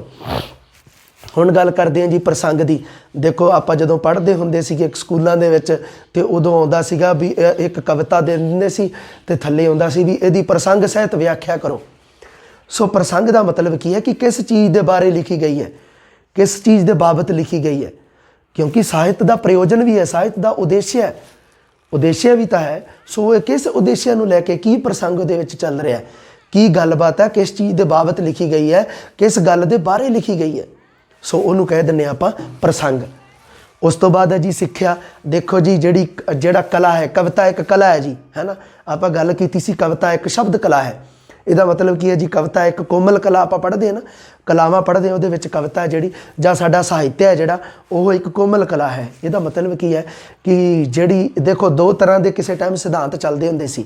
ਇੱਕ ਕਹਿੰਦੇ ਸੀ ਜੀ ਕਲਾ ਕਲਾ ਲਈ ਰਵੇ, ਵੀ ਜਿਹੜੀ ਕਲਾ ਹੈ ਭਾਵ ਕੀ ਹੈ, ਜੋ ਸਾਡਾ ਸਾਹਿਤ ਹੈ ਉਹ ਸਿਰਫ ਕਲਾ ਤੱਕ ਸੀਮਿਤ ਰਵੇ। ਪਰ ਕੁਝ ਵਿਦਵਾਨ ਇਹੋ ਜਿਹੇ ਵੀ ਆਏ, ਉਹ ਕਹਿੰਦੇ ਨਹੀਂ ਜੀ, ਕਲਾ ਕਲਾ ਲਈ ਨਹੀਂ ਰਹਿਣੀ ਚਾਹੀਦੀ, ਕਲਾ ਜੀਵਨ ਲਈ ਵੀ ਹੋਣੀ ਚਾਹੀਦੀ ਹੈ। ਕਲਾ ਦਾ ਸੰਬੰਧ ਜੀਵਨ ਦੇ ਨਾਲ ਵੀ ਹੋਵੇ, ਬੰਦੇ ਨੂੰ ਜੀਵਨ ਦੇ ਵਿੱਚ ਕੁਝ ਸੇਧ ਮਿਲੇ। ਆਪਣਾ ਸਮਾਜ ਕੀ ਹੈ? ਦੇਖੋ ਜਾਤੀਗਤ ਸਮਾਜ ਹੈ, ਬਹੁਤ ਤਰ੍ਹਾਂ ਦੀਆਂ ਜਾਤੀਆਂ ਨੇ, ਕੋਈ ਵਿਚਾਰੀ ਸੰਘਰਸ਼ਰਤ ਜਾਤੀ ਹੈ ਨਾ, ਤੇ ਕੋਈ ਕਿਸੇ ਜਾਤ ਨੂੰ ਬਹੁਤ ਵੱਡੇ ਅਹੁਦੇ ਮਿਲੇ ਹੋਏ ਹਨ। ਸੋ ਉਸ ਆਧਾਰ 'ਤੇ ਸੰਘਰਸ਼ਸ਼ੀਲ ਜਾਤੀਆਂ, ਉਹਨਾਂ ਵਾਸਤੇ ਮੰਨ ਲਓ ਸਿੱਖਿਆ ਵੀ ਤਾਂ ਹੋਣੀ ਚਾਹੀਦੀ ਹੈ ਵਿੱਚ। ਇਸ ਤੋਂ ਸਾਨੂੰ ਕੀ ਸਿੱਖਿਆ ਮਿਲੀ, ਕੀ ਉਪਦੇਸ਼ ਮਿਲਿਆ, ਉਹਦੀ ਆਪਾਂ ਗੱਲ ਕਰਾਂਗੇ ਜੀ ਸਿੱਖਿਆ ਦੇ ਵਿੱਚ, ਹੈ ਨਾ। ਕਿਉਂਕਿ ਕਵਿਤਾ ਸਮਾਜ ਲਈ ਲਿਖਣੀ ਬਹੁਤ ਜ਼ਰੂਰੀ ਹੈ। ਕਿਉਂ ਅੱਜ ਕੱਲ੍ਹ ਦੇਖ ਲਓ ਜੀ ਕੀ ਚੱਲੀ ਜਾਂਦਾ ਭਲਾ। ਹੁਣ ਅੱਜ ਸਮੇਂ ਦੀ ਸਰਕਾਰ ਹੈ ਜਿਹੜੀ ਆਪਣੇ ਦੇਸ਼ ਦੇ ਵਿੱਚ ਹੀ ਤੁਸੀਂ ਲਾ ਲਓ ਵੀ ਓਪੋਜੀਸ਼ਨ ਹੈ ਜਿਹੜੀ, ਦੇਖੋ ਜੀ ਬੜੀ ਕਮਜ਼ੋਰ ਆ। ਓਪੋਜੀਸ਼ਨ ਸਾਡੀ ਸਰਕਾਰ ਹੈ ਜਿਹੜੀ ਹੈ ਨਹੀਂ ਗੀ, ਓਪੋਜੀਸ਼ਨ ਹੈ ਨਹੀਂ ਗੀ, ਸਰਕਾਰ ਦੇ ਸਾਹਮਣੇ ਕੋਈ ਨਹੀਂ ਗਾ। ਉਸ ਸਮੇਂ ਜਦੋਂ ਓਪੋਜੀਸ਼ਨ ਬਹੁਤ ਕਮਜ਼ੋਰ ਹੈ, ਬਹੁਤ ਵੀਕ ਹੈ, ਉਦੋਂ ਓਪੋਜੀਸ਼ਨ ਦਾ ਰੋਲ ਨਿਭਾਉਣ ਦੀ ਜ਼ਿੰਮੇਵਾਰੀ ਕਵੀਆਂ ਅਤੇ ਬੁੱਧੀਜੀਵੀਆਂ ਦੀ ਬਣ ਜਾਂਦੀ ਹੈ। ਸੋ ਕਵੀ ਅਤੇ ਬੁੱਧੀਜੀਵੀ ਕੀ ਹੈ? ਉਹਦੇ ਵਿੱਚ ਫਿਰ ਸਿੱਖਿਆ ਰੂਪ ਦੇ ਵਿੱਚ ਸਰਕਾਰ ਨੂੰ ਡਾਇਰੈਕਟ ਜਾਂ ਇਨਡਾਇਰੈਕਟ ਤੌਰ 'ਤੇ ਸਰਕਾਰ ਦਾ ਮਤਲਬ ਕੀ ਹੈ? ਆਲੋਚਨਾ ਕਰ ਸਕਦੇ ਆ। ਸੋ ਕੋਈ ਦਿੱਕਤ ਨਹੀਂ ਹੈ, ਆਲੋਚਨਾ ਕਰਨਾ ਕੋਈ ਦਿੱਕਤ ਨਹੀਂ ਹੈ। ਆਲੋਚਨਾ ਦੇ ਵਿੱਚ ਗੁਣ ਵੀ ਆ ਜਾਂਦੇ ਆ, ਦੋਸ਼ ਵੀ ਆ ਜਾਂਦੇ ਆ। ਸੋ ਇਸ ਕਰਕੇ ਨਿਰੀ ਭਗਤੀ ਕਰਨ ਦੀ ਬਜਾਏ ਇੱਕ ਸਿੱਖਿਆ ਨੂੰ ਲੈ ਕੇ ਚੱਲਣਾ ਚਾਹੀਦਾ। ਉਸ ਤੋਂ ਬਾਅਦ ਹੈ ਜੀ ਸੁਰ ਤਾਲ। ਦੇਖੋ ਜੀ ਸੁਰ ਤਾਲ ਦੀ ਆਪਾਂ ਗੱਲ ਕਰਦੇ ਹਾਂ ਕਿ ਆਪਾਂ ਦੇਖੋ ਛੰਦ ਅਤੇ ਸੁਰ ਤਾਲ, ਇਹਨਾਂ ਨੂੰ ਆਪਾਂ ਇਕੱਠੇ ਜੇ ਲੈ ਕੇ ਜੇ ਪੜ੍ਹੀਏ ਨਾ, ਫਿਰ ਸਾਨੂੰ ਬੈਟਰ ਸਮਝ ਦੇ ਵਿੱਚ ਆਉਂਦਾ। ਦੇਖੋ ਜੀ ਜਦੋਂ ਤਾਂ ਆਦਿਕਾਲ ਅਤੇ ਮੱਧਕਾਲ ਦੀ ਗੱਲ ਕਰੀਏ, ਖਾਸ ਕਰ ਮੱਧਕਾਲ ਦੇ ਵਿੱਚ, ਮੱਧਿਆਕਾਲ ਦੇ ਵਿੱਚ ਕੀ ਸੀ ਕਿ ਕਵਿਤਾ ਕੋਈ ਵੀ ਛੰਦ ਤੋਂ ਬਿਨਾਂ, ਛੰਦਾਬੰਦੀ ਦੇ ਨਿਯਮ ਤੋਂ ਮੁਕਤ ਨਹੀਂ ਸੀ। ਹਰ ਕਵਿਤਾ ਦੇ ਵਿੱਚ ਕੋਈ ਨਾ ਕੋਈ ਛੰਦ ਹੁੰਦਾ ਸੀ ਮੱਧਿਆਕਾਲ 'ਚ। ਆਧੁਨਿਕ ਕਾਲ ਦੇ ਵਿੱਚ ਕੀ ਹੋਇਆ ਕਿ ਕਵਿਤਾ ਬਿਨਾਂ ਛੰਦ ਤੋਂ ਲਿਖਣੀ ਸ਼ੁਰੂ ਕਰਤੀ, ਛੰਦ ਰਹਿਤ ਕਵਿਤਾ ਲਿਖਣੀ ਸ਼ੁਰੂ ਕਰਤੀ। ਠੀਕ ਹੈ ਜੀ। ਤਾਂ ਉਹਦੇ ਵਿੱਚ ਕੀ ਆ? ਦੇਖੋ ਛੰਦ ਤਾਂ ਹੈ ਨਹੀਂ ਗਾ, ਪਰ ਫਿਰ ਸਾਨੂੰ ਕਿਵੇਂ ਉਸ ਚੀਜ਼ ਦਾ ਰਸ ਕਿਵੇਂ ਆਵੇਗਾ? ਕਿਉਂਕਿ ਦੇਖੋ ਜਿਹੜਾ ਵਰਣਾਂ ਦਾ ਅਤੇ ਅੱਖਰਾਂ ਦਾ ਇੱਕ ਵਜਨ ਤੋਲ ਹੈ, ਜੋ ਮਗਰ ਕਾਫੀਆ ਰਦੀਫ ਮਿਲਦੇ ਨੇ, ਉਹਨਾਂ ਤੋਂ ਤਾਂ ਆਪਾਂ ਨੂੰ ਬੜਾ ਆਉਂਦਾ ਹੈ ਜੀ, ਬੜਾ ਸੋਹਣਾ, ਬੜਾ ਮਜ਼ਾ ਆਉਂਦਾ ਹੈ ਜੀ ਪੜ੍ਹਨ ਦਾ। ਪਰ ਇੱਥੇ ਕੀ ਹੋਵੇਗਾ ਜਦੋਂ ਮੰਨ ਲਓ ਛੰਦ ਨਹੀਂ ਹੈ, ਆਧੁਨਿਕ ਯੁੱਗ ਦੇ ਵਿੱਚ ਕਵਿਤਾ ਲਿਖੀ ਜਾਂਦੀ ਹੈ, ਉਹਦਾ ਨਾਮ ਹੈ ਜੀ ਖੁੱਲ੍ਹੀ ਕਵਿਤਾ। ਪ੍ਰੋਫੈਸਰ ਪੂਰਨ ਸਿੰਘ ਨੇ ਸਭ ਤੋਂ ਪਹਿਲਾਂ ਜਿਹੜਾ ਪੰਜਾਬੀ ਦੇ ਵਿੱਚ ਖੁੱਲ੍ਹੀ ਕਵਿਤਾ ਲਿਖਣੀ ਸ਼ੁਰੂ ਕੀਤੀ, ਉਹਨੇ ਕਿਹਾ ਵੀ ਜਿਹੜੀ ਛੰਦਬੰਦ ਵਾਲੀ ਰਚਨਾ ਕਵਿਤਾ ਹੈ ਉਹ ਇੱਕ ਨਵਾਬੀ ਜੁੱਤੀ ਦੀ ਤਰ੍ਹਾਂ ਹੈ। ਵੀ ਨਵਾਬ ਦੇ ਜੁੱਤੀ ਪਾਈ ਹੈ ਜਿਵੇਂ, ਪਰ ਉਹ ਨਵਾਬ ਹੁਣ ਦੱਸ ਨਹੀਂ ਸਕਦਾ, ਮਤਲਬ ਕਿ ਨਵਾਬੀ ਜੁੱਤੀ ਇੱਕ ਚੰਗੀ ਜੁੱਤੀ ਦੀ ਤਰ੍ਹਾਂ ਹੈ। ਸੋ ਜੁੱਤੀ ਪਾਈ ਹੋਵੇ ਤੇ ਉਹ ਮਤਲਬ ਕਿ ਪਾਈ ਸੋਹਣੀ ਲੱਗਦੀ ਹੈ, ਪਰ ਉਹ ਲੱਗਦੀ ਵੀ ਹੈ ਨਾ, ਪਿੰਚ ਕਰਦੀ ਹੈ ਨਾ। So only the wearer knows where the shoes pinches. So ਕੀ ਹੈ ਕਿ ਕੇਵਲ ਉਹ ਕਹਿੰਦੇ ਵੀ ਪਹਿਨਣ ਵਾਲਾ ਹੀ ਜਾਣਦਾ ਹੈ ਕਿ ਕਿੱਥੇ ਚੁੱਭਦੀ ਹੈ ਇਹ ਜੁੱਤੀ। ਸੋ ਉਹਨੇ ਕਿਹਾ ਵੀ ਨਹੀਂ, ਇਹ ਛੰਦ ਹੈ ਜਿਹੜੀ ਛੰਦਬੰਦੀ ਰਚਨਾ ਹੈ, ਉਹ ਇੱਕ ਨਵਾਬੀ ਜੁੱਤੀ ਦੀ ਤਰ੍ਹਾਂ ਹੈ। ਮੈਂ ਇਹਦੇ ਗੁਲਾਮ ਨਹੀਂ ਰਹਿਣਾ, ਮੈਂ ਲਿਖੂੰਗਾ ਛੰਦ ਮੁਕਤ ਕਵਿਤਾ। ਛੰਦ ਮੁਕਤ ਕਵਿਤਾ ਦੇ ਵਿੱਚ ਕੀ ਹੁੰਦਾ ਹੈ? ਸੁਰ ਤਾਲ ਹਮੇਸ਼ਾ ਰਹਿੰਦਾ ਹੈ। ਸੁਰ ਦਾ ਸੰਬੰਧ ਹੈ ਸੰਗੀਤ ਦੇ ਨਾਲ, ਤਾਲ ਦਾ ਸੰਬੰਧ ਹੈ ਲੈ ਦੇ ਨਾਲ। ਸੋ ਕਈ ਵਾਰੀ ਇਸ ਦਾ ਨਾਮ ਲਿਖਿਆ ਆ ਜਾਂਦਾ ਸੰਗੀਤਕ ਲੈ, ਲਿਖਿਆ ਹੁੰਦਾ ਨਾ ਸੰਗੀਤਕ ਲੈ। ਵੇ ਮੈਂ ਭਰੀ ਸੁਗੰਧੀਆਂ ਪਾਉਣ, ਵੇ ਮੈਂ ਭਰੀ ਸੁਗੰਧੀਆਂ ਪਾਉਣ ਸੱਜਣ ਤੇਰੇ ਬੂਹੇ, ਵੇ ਤੂੰ ਇੱਕ ਵਾਰੀ ਤੱਕ ਲੈ ਕੌਣ ਸੱਜਣ ਤੇਰੇ ਬੂਹੇ। ਇਹ ਜਿਹੜੀ ਮੈਂ ਕਵਿਤਾ ਬੋਲੀ ਹੈ, ਇਹ 2 ਸਤਰਾਂ ਬੋਲੀਆਂ ਨੇ। ਇਹਨਾਂ ਦੇ ਵਿੱਚ ਦੇਖੋ ਜੀ ਛੰਦ ਕੋਈ ਨਹੀਂ ਹੈਗਾ, ਇਹ ਛੰਦ ਨਹੀਂ ਗਾ, ਪਰ ਫਿਰ ਵੀ ਤੁਹਾਨੂੰ ਲੱਗਿਆ ਹੋਣਾ ਕਿ ਇਹ ਕਵਿਤਾ ਹੀ ਪੜ੍ਹੀ ਹੈ ਸਰ ਨੇ। ਕਿਉਂ? ਕਿਉਂਕਿ ਇਹਦੇ ਵਿੱਚ ਸੁਰ ਤਾਲ ਸੀਗਾ। ਸੁਰ ਤਾਲ ਦੇ ਵਿੱਚ ਕਰਕੇ ਇਸੇ ਕਰਕੇ ਹੀ ਇਹ ਇੱਕ ਸੰਗੀਤਕ ਲਹਿ ਉਤਪੰਨ ਹੁੰਦੀ ਹੈ। ਤਾਂ ਇਹ ਵੀ ਆਪਾਂ ਪੜਾਂਗੇ ਜੀ, ਸੁਰ ਤਾਲ ਕਿਵੇਂ, ਆਵਾਜ਼ ਦਾ ਉਤਰਾਅ ਚੜਾਅ ਜਿਹਨੂੰ ਆਪਾਂ ਕਹਿ ਦਿੰਦੇ ਹਾਂ, ਹੈ ਨਾ, ਉਹਦੇ ਬਾਰੇ ਆਪਾਂ ਗੱਲ ਕਰਾਂਗੇ। ਛੰਦਾਂ ਬਾਰੇ ਤਾਂ ਆਪਾਂ ਗੱਲ ਕਰਨੀ ਹੈ ਜੀ, ਛੰਦ ਜਿਹੜੇ ਤੁਹਾਡੇ ਸਿਲੇਬਸ ਦੇ ਵਿੱਚ ਦੇ ਰੱਖੇ ਨੇ। ਉਸ ਤੋਂ ਬਾਅਦ ਅਲੰਕਾਰਾਂ ਦੀ ਗੱਲ ਕਰਾਂਗੇ ਕਿ ਕਿਵੇਂ ਇਹ ਕਵਿਤਾ ਨੂੰ ਸਜਾਉਂਦੇ ਆ, ਅਤੇ ਉਸ ਤੋਂ ਬਾਅਦ ਗੱਲ ਕਰਾਂਗੇ ਜੀ ਸਾਡੇ 9 ਪ੍ਰਕਾਰ ਦੇ ਰਸਾਂ ਦੀ, ਕਿ ਸਾਡੇ ਕਿਵੇਂ ਮਨ ਦੇ ਵਿੱਚ ਭਾਵਾਂ ਦੇ ਆਧਾਰ 'ਤੇ ਸਾਡੇ ਮਨ ਦੇ ਵਿੱਚ ਕਿਵੇਂ ਇੱਕ 9 ਪ੍ਰਕਾਰ ਦੇ ਰਸ ਪੈਦਾ ਹੁੰਦੇ ਨੇ, ਅਤੇ ਉਹਨਾਂ ਦੇ ਵਿੱਚੋਂ ਮੁੱਖ ਰਸ ਕਿਹੜਾ, ਰਸ ਰਾਜ ਜਿਹਨੂੰ ਕਹਿੰਦੇ ਆ, ਉਹ ਕਿਹੜਾ। ਇਹਨਾਂ ਦੇ ਬਾਰੇ ਆਪਾਂ ਗੱਲ ਕਰਾਂਗੇ ਜੀ, ਕਵਿਤਾ ਦੇ ਤੱਤਾਂ ਬਾਰੇ। ਹੁਣ ਮੈਨੂੰ ਥੋੜ੍ਹਾ ਜ਼ਰੂਰ ਇਹ ਗੱਲ ਦਾ ਤਾਂ ਹੋ ਗਿਆ ਹੋਣਾ ਯਕੀਨ ਕਿ ਤੁਹਾਨੂੰ ਇਹ ਕਿਤੇ ਨਾ ਕਿਤੇ ਸਾਰੀਆਂ ਗੱਲਾਂ ਹੁਣ ਪਤਾ ਲੱਗ ਗਈਆਂ ਕਿ ਇਹਦੇ ਵਿੱਚੋਂ ਆਪਾਂ ਪ੍ਰਸ਼ਨ ਵੀ ਦੇਖਾਂਗੇ ਕਿਵੇਂ ਕਿਵੇਂ ਤਿਆਰ ਹੁੰਦੇ ਆ। ਹਾਂਜੀ, ਹੁਣ ਗੱਲ ਕਰੀਏ ਜੀ ਭਾਵ ਸੁੰਦਰਤਾ ਦੀ। ਭਾਵ ਸੁੰਦਰਤਾ ਕੀ ਚੀਜ਼ ਹੈ ਜੀ? ਭਾਵ ਦਾ ਅਰਥ ਜਿਵੇਂ ਕਿ ਮੈਂ ਦੱਸਿਆ ਸੀ ਕਿ ਭਾਵ ਦਾ ਅਰਥ ਹੈ ਮਾਨਸਿਕ ਉਤੇਜਨਾ, ਹੈ ਨਾ, ਮਾਨਸਿਕ ਉਤੇਜਨਾ। ਭਾਵ ਦਾ ਅਰਥ ਹੈ ਮਾਨਸਿਕ ਉਤੇਜਨਾ, ਸੰਵੇਗ ਤੇ ਮਨ ਦੀ ਤਰੰਗ। ਇਸ ਤਰ੍ਹਾਂ ਸੰਵੇਗ, ਹੈ ਨਾ, ਇਮੋਸ਼ਨ, ਤੇ ਜਾਂ ਮਨ ਦੀ ਤਰੰਗ ਕਹਿ ਲਈਏ ਆਪਾਂ ਇਹਨੂੰ। ਮਨ ਦੇ ਵਿੱਚ ਬਹੁਤ ਤਰ੍ਹਾਂ ਦੀਆਂ ਤਰੰਗਾਂ ਉੱਠਦੀਆਂ ਜੀ। ਸਾਡੇ ਮਨ ਦੇ ਵਿੱਚ ਬੜੀਆਂ ਚੀਜ਼ਾਂ ਛੁਪੀਆਂ ਪਈਆਂ ਜੀ, ਬੜਾ ਕੁਝ ਹੈ ਜੀ। ਉਹਨਾਂ ਨੂੰ ਆਪਾਂ ਕਹਿ ਦਿੰਦੇ ਹਾਂ ਜੀ ਭਾਵ। ਭਾਵ ਸੁੰਦਰਤਾ, ਇਹਦੇ ਬਾਰੇ ਆਪਾਂ ਗੱਲ ਕਰਦੇ ਹਾਂ। ਦੇਖੋ ਜੀ, ਪ੍ਰਸ਼ਨ ਇਸ ਤਰ੍ਹਾਂ ਦਾ ਤੁਸੀਂ ਦੇਖਿਆ ਹੋਣਾ ਕਿ ਇਸ ਕਵਿਤਾ 'ਚੋਂ ਕਿਸ ਤਰ੍ਹਾਂ ਦਾ ਭਾਵ ਪੈਦਾ ਹੁੰਦਾ ਹੈ। ਇਹ ਉਹੀ ਹੈ ਜੀ ਪ੍ਰਸ਼ਨ, ਕਿਸ ਤਰ੍ਹਾਂ ਦਾ ਭਾਵ ਪੈਦਾ ਹੁੰਦਾ। ਭਾਵ ਪੈਦਾ ਹੋਊਗਾ ਇੱਧਰ, ਇਹਦੇ ਹਿਸਾਬ ਨਾਲ। ਹੁਣ ਆਪਾਂ ਇੱਧਰ ਪਹਿਲਾਂ ਗੱਲ ਕਰਦੇ ਹਾਂ। ਦੇਖੋ ਜੀ, ਮੈਂ ਗੱਲ ਕੀਤੀ ਸੀ ਕਿ ਕਵਿਤਾ ਜਿਹੜੀ ਉਹ ਭਾਵ ਪ੍ਰਧਾਨ ਹੁੰਦੀ ਹੈ। ਕਵਿਤਾ ਦੇ ਵਿੱਚ ਭਾਵ ਪ੍ਰਧਾਨ ਹੁੰਦਾ ਹੈ। ਕੋਈ ਵੀ ਕਵਿਤਾ ਹੈ ਜਿਹੜੀ ਉਹ ਭਾਵ 'ਤੇ ਆਧਾਰਿਤ ਹੀ ਹੋਵੇਗੀ। ਦੂਸਰੀ ਗੱਲ, ਕਵਿਤਾ ਦਾ ਜਨਮ ਹੀ ਭਾਵਾਂ ਅਤੇ ਜਜ਼ਬਿਆਂ ਤੋਂ ਹੁੰਦਾ ਹੈ। ਜਿਹੜੇ ਮਨੁੱਖ ਦੇ ਵਿੱਚ ਚੰਗੇ ਸੁੰਦਰ ਭਾਵ ਨਹੀਂ ਹਨ, ਸੋਹਣਾ ਜਜ਼ਬਾ ਨਹੀਂ ਹੈ, ਉਹ ਬੰਦਾ ਕਵਿਤਾ ਦੀ ਰਚਨਾ ਨਹੀਂ ਕਰ ਸਕਦਾ। ਭਾਵ ਮਤਲਬ ਕਿ ਇਹਨਾਂ ਨੂੰ ਕਹਿੰਦੇ, ਜਿਵੇਂ ਪਿਆਰ ਦਾ ਭਾਵ, ਤਰਸ ਦਾ, ਡਰ, ਖੁਸ਼ੀ ਜਾਂ ਵਿਛੋੜੇ ਦਾ ਭਾਵ ਹੋਵੇ, ਹੈ ਨਾ। ਮਨ ਦੇ ਵਿੱਚ ਇਸ ਤਰ੍ਹਾਂ ਦੇ ਸੰਵੇਗ, ਇਸ ਤਰ੍ਹਾਂ ਦੀ ਉਤੇਜਨਾ ਉੱਠਦੀ ਹੈ ਨਾ। ਦੇਖੋ ਜੀ, ਭਾਵ ਉੱਠਦੇ ਆ ਜੀ 2 ਤਰ੍ਹਾਂ ਦੇ। ਇੱਕ ਤਾਂ ਹੁੰਦਾ ਜੀ ਸਥੂਲ ਭਾਵ, ਇੱਕ ਹੁੰਦਾ ਜੀ ਸੂਖਮ ਭਾਵ। ਸਥੂਲ ਭਾਵ ਸਰੀਰਕ, ਜਿਹੜਾ ਜਿਨ੍ਹਾਂ ਦਾ ਸੰਬੰਧ ਹੋਵੇ ਸਾਡੇ ਸਰੀਰ ਨਾਲ, ਸਰੀਰਕ ਭਾਵ। ਤੇ ਦੂਸਰਾ ਹੈ ਜੀ, ਦੂਸਰੇ ਕਿਸਮ ਦਾ ਭਾਵ ਹੈ ਜੀ ਸੂਖਮ ਜਾਂ ਮਾਨਸਿਕ ਭਾਵ, ਹੈ ਨਾ, ਮਾਨਸਿਕ ਭਾਵ। ਠੀਕ ਹੈ ਜੀ, ਇਹ ਗੱਲ ਹੋ ਗਈ। ਸੋ ਸਥੂਲ ਜਾਂ ਸਰੀਰਕ ਭਾਵ, ਇਹਨੂੰ ਤਾਂ ਲਿਖ ਦਿੱਤਾ ਜਾਂਦਾ ਹੈ ਜੀ ਇੰਦਰਿਆਵੀ ਭਾਵ, ਇੰਦਰੀਆਂ ਦੇ ਨਾਲ ਸੰਬੰਧਿਤ ਇੰਦਰਿਆਵੀ ਭਾਵ। ਠੀਕ ਹੈ ਜੀ, ਇਹਨੂੰ ਕਿਹਾ ਜਾਂਦਾ ਹੈ ਜੀ ਸਾਡਾ ਗਿਆਨ ਮੂਲਕ ਭਾਵ। ਮਾਨਸਿਕ ਨੂੰ ਗਿਆਨ ਮੂਲਕ ਭਾਵ। ਸੋ ਗੱਲ ਕੀ ਹੈ ਜੀ, ਦੇਖੋ ਭਾਵ 2 ਤਰ੍ਹਾਂ ਦੇ ਜੀ। ਸਥੂਲ ਭਾਵ ਜਾਂ ਸਰੀਰਕ ਭਾਵ, ਸਰੀਰ ਦੇ ਵੀ ਕੁਝ ਆਪਣੇ ਭਾਵ ਨੇ। ਜਿਵੇਂ ਮੰਨ ਲਓ ਕਿ ਭੁੱਖ ਲੱਗਣੀ, ਪਿਆਸ ਲੱਗਣੀ, ਇਹ ਇੰਦਰਿਆਵੀ ਭਾਵ ਹੈ ਨਾ, ਇਹ ਸਥੂਲ ਭਾਵ ਹੈ, ਸਰੀਰਕ ਭਾਵ ਹੈ ਸਾਡੇ। ਪਰ ਸੂਖਮ ਜਾਂ ਮਾਨਸਿਕ ਭਾਵ ਹੁੰਦਾ ਪਿਆਰ, ਤਰਸ, ਡਰ, ਖੁਸ਼ੀ, ਵਿਛੋੜਾ, ਇਹ ਸਾਡੇ ਸੂਖਮ ਭਾਵ ਨੇ ਜਿਨ੍ਹਾਂ ਦਾ ਸੰਬੰਧ ਮਾਨਸਿਕਤਾ ਦੇ ਨਾਲ ਹੈ। ਅਤੇ ਇਹਨਾਂ ਨੂੰ ਕਿਹਾ ਜਾਂਦਾ ਹੈ ਜੀ ਗਿਆਨ ਮੂਲਕ ਭਾਵ। ਇਹੀ ਭਾਵ। ਸੋ ਭਾਵ ਸੁੰਦਰਤਾ ਕਵਿਤਾ ਦੇ ਵਿੱਚ ਕਿਹਨਾਂ ਭਾਵਾਂ ਦਾ ਸੰਬੰਧ ਹੁੰਦਾ ਹੈ? ਸੂਖਮ ਭਾਵਾਂ ਨਾਲ।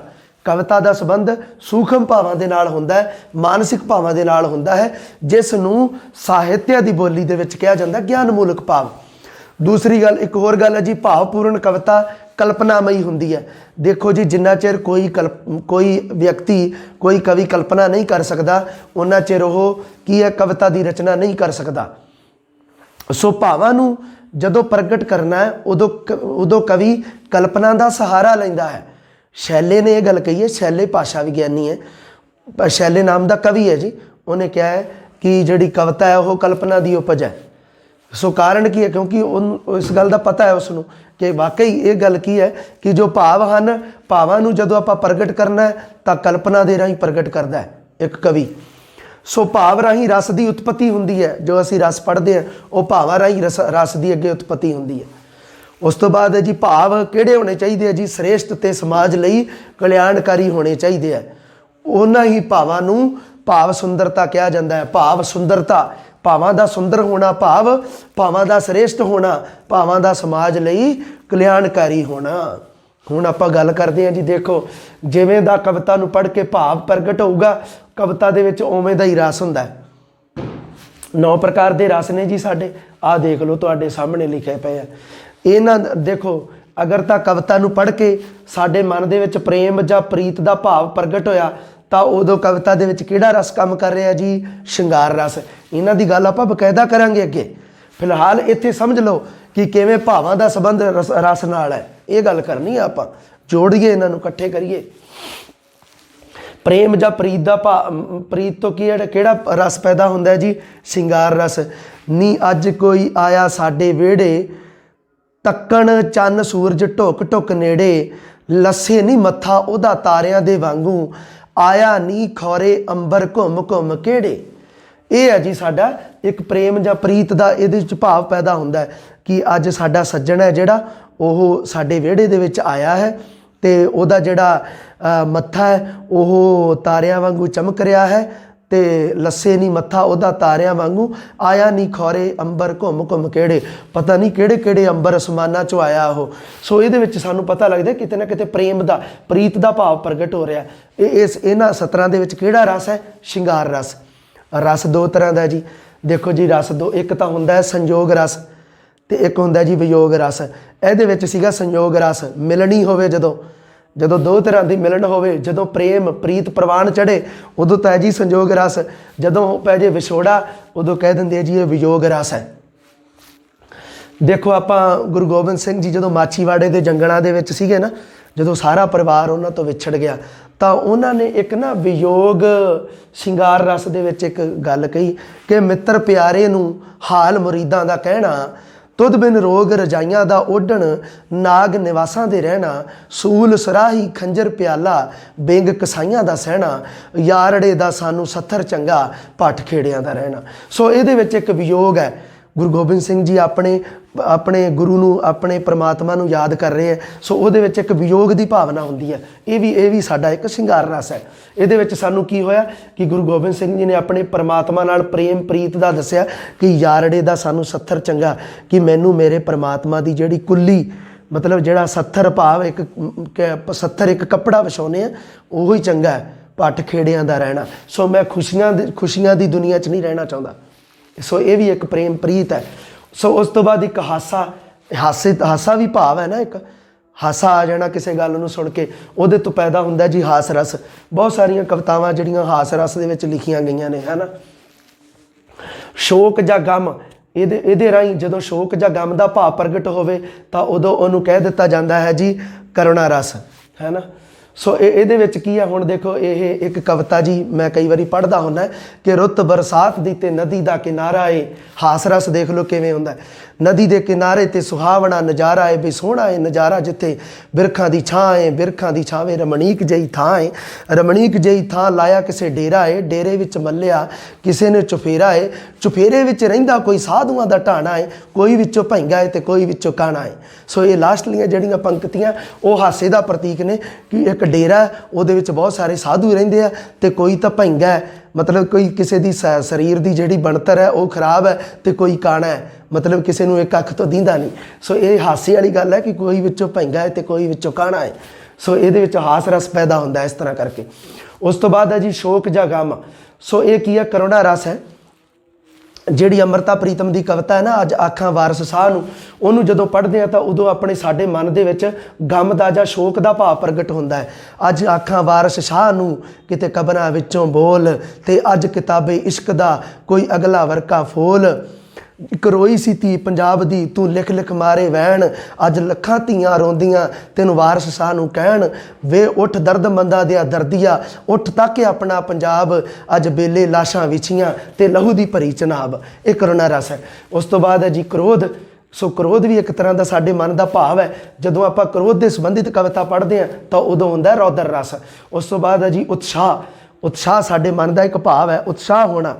ਹੁਣ ਤੁਸੀਂ ਮੰਨ ਲਓ ਤਿਆਰੀ ਕਰ ਰਹੇ ਹੋ, ਅਤੇ ਜਿਵੇਂ ਜਿਵੇਂ ਤੁਹਾਡੀ ਤਿਆਰੀ ਹੋ ਰਹੀ ਹੈ, ਕੌਨਫੀਡੈਂਸ ਆ ਰਿਹਾ, ਅਤੇ ਤੁਹਾਡੇ ਮਨ ਦੇ ਵਿੱਚ ਕਿਹੜਾ ਭਾਵ ਪ੍ਰਗਟ ਹੋ ਰਿਹਾ? ਉਤਸ਼ਾਹ। ਇਹ ਵੀਰ ਰਸ ਦਾ ਪ੍ਰਤੀਕ ਹੈ। ਇਸ ਕਰਕੇ ਤੁਸੀਂ ਵੀਰ ਹੋ, ਤੁਸੀਂ ਯੋਧਾ ਹੋ ਸਾਰੇ ਜਾਣੇ। ਇਸੇ ਪ੍ਰਕਾਰ ਨਾਲ ਹੀ ਡਰ ਜਾਂ ਭੈ ਇਹ ਵੀ ਇੱਕ ਮਨ ਦਾ ਭਾਵ ਹੈ। ਸੋ ਤੁਸੀਂ ਡਰਨਾ ਜਾਂ ਭੈ ਨਹੀਂ ਕਰਨਾ, ਕਿਉਂਕਿ ਦੁਨੀਆ ਦੇ ਉੱਪਰ ਕੋਈ ਵੀ ਚੀਜ਼ ਕਠਿਨ ਨਹੀਂ ਹੈ ਤੇ ਕੋਈ ਵੀ ਚੀਜ਼ ਆਸਾਨ ਵੀ ਨਹੀਂ ਹੈ। ਸੋ ਡਰ ਜਾਂ ਭੈ ਉਹਦੇ ਤੋਂ ਹੁੰਦਾ ਜੀ ਭਿਆਨਕ ਰਸ। ਅਗਰ ਘ੍ਰਿਣਾ ਆ ਰਹੀ ਹੈ ਕਿਸੇ ਚੀਜ਼ ਨੂੰ, ਕਿਸੇ ਮੰਨ ਲਓ ਗੱਲ ਨੂੰ ਪੜ੍ਹ ਕੇ, ਮੰਨ ਲਓ ਕੋਈ ਗੱਲ ਇਸ ਤਰ੍ਹਾਂ ਦੀ ਲਿਖੀ ਹੈ ਕਿ ਘ੍ਰਿਣਾ ਗੰਦਗੀ ਬਾਰੇ ਲਿਖੀ ਹੈ ਜੀ, ਕੋਈ ਹੱਡੀਆਂ ਬਾਰੇ ਮਾਸ ਬਾਰੇ ਗੱਲ ਲਿਖੀ ਹੈ, ਤਾਂ ਉਦੋਂ ਸਾਨੂੰ ਪੜ੍ਹ ਕੇ ਮਨ ਦੇ ਵਿੱਚ ਘ੍ਰਿਣਾ ਦਾ ਭਾਵ, ਹੇਟ ਹੈ ਨਾ ਕਿਸੇ ਚੀਜ਼ ਤੋਂ, ਸੋ ਉਦੋਂ ਭਾਵ ਪ੍ਰਗਟ ਹੁੰਦਾ ਤਾਂ ਉਹਨੂੰ ਕਹਿ ਦਿੰਦੇ ਵਿਭਤਸ ਰਸ ਸਾਡਾ। ਸੋ ਅਚਰਜ ਵਿਸਮੈ ਜਾਂ ਹੈਰਾਨੀ ਦਾ ਭਾਵ ਪ੍ਰਗਟ ਹੋਵੇ, ਹੈਰਾਨ ਕਰ ਦੇਣੀ ਵਾਲੀ ਜਦੋਂ ਕੋਈ ਗੱਲ ਹੋਵੇ ਤਾਂ ਉਦੋਂ ਸਾਡੇ ਮਨ ਦੇ ਵਿੱਚ ਕਿਹੜਾ ਹੁੰਦਾ ਹੈ, ਅਦਭੁਤ ਰਸ ਪੈਦਾ ਹੁੰਦਾ ਹੈ। ਸੋ ਵੈਰਾਗ ਦਾ ਭਾਵ ਵੀ ਹੁੰਦਾ ਹੈ ਨਾ, ਵੈਰਾਗ ਤੋਂ ਜਿਹੜਾ ਹੁੰਦਾ ਉਹ ਹੁੰਦਾ ਸਾਡਾ ਸ਼ਾਂਤ ਰਸ, ਕਰੁਣਾ ਰਸ ਨਹੀਂ ਹੁੰਦਾ, ਸ਼ਾਂਤ ਰਸ। ਗੁਰੂ ਗ੍ਰੰਥ ਸਾਹਿਬ ਦੀ ਸਾਰੀ ਗੁਰਬਾਣੀ ਵੈਰਾਗ ਰੂਪੀ ਲਿਖੀ ਗਈ ਹੈ, ਇਸ ਕਰਕੇ ਗੁਰੂ ਗ੍ਰੰਥ ਸਾਹਿਬ ਦੀ ਬਾਣੀ ਨੂੰ ਪੜ੍ਹ ਕੇ ਸ਼ਾਂਤ ਰਸ ਪੈਦਾ ਹੁੰਦਾ ਹੈ, ਸ਼ਾਂਤ ਰਸ ਦੀ ਉਪਜ ਹੁੰਦੀ ਹੈ।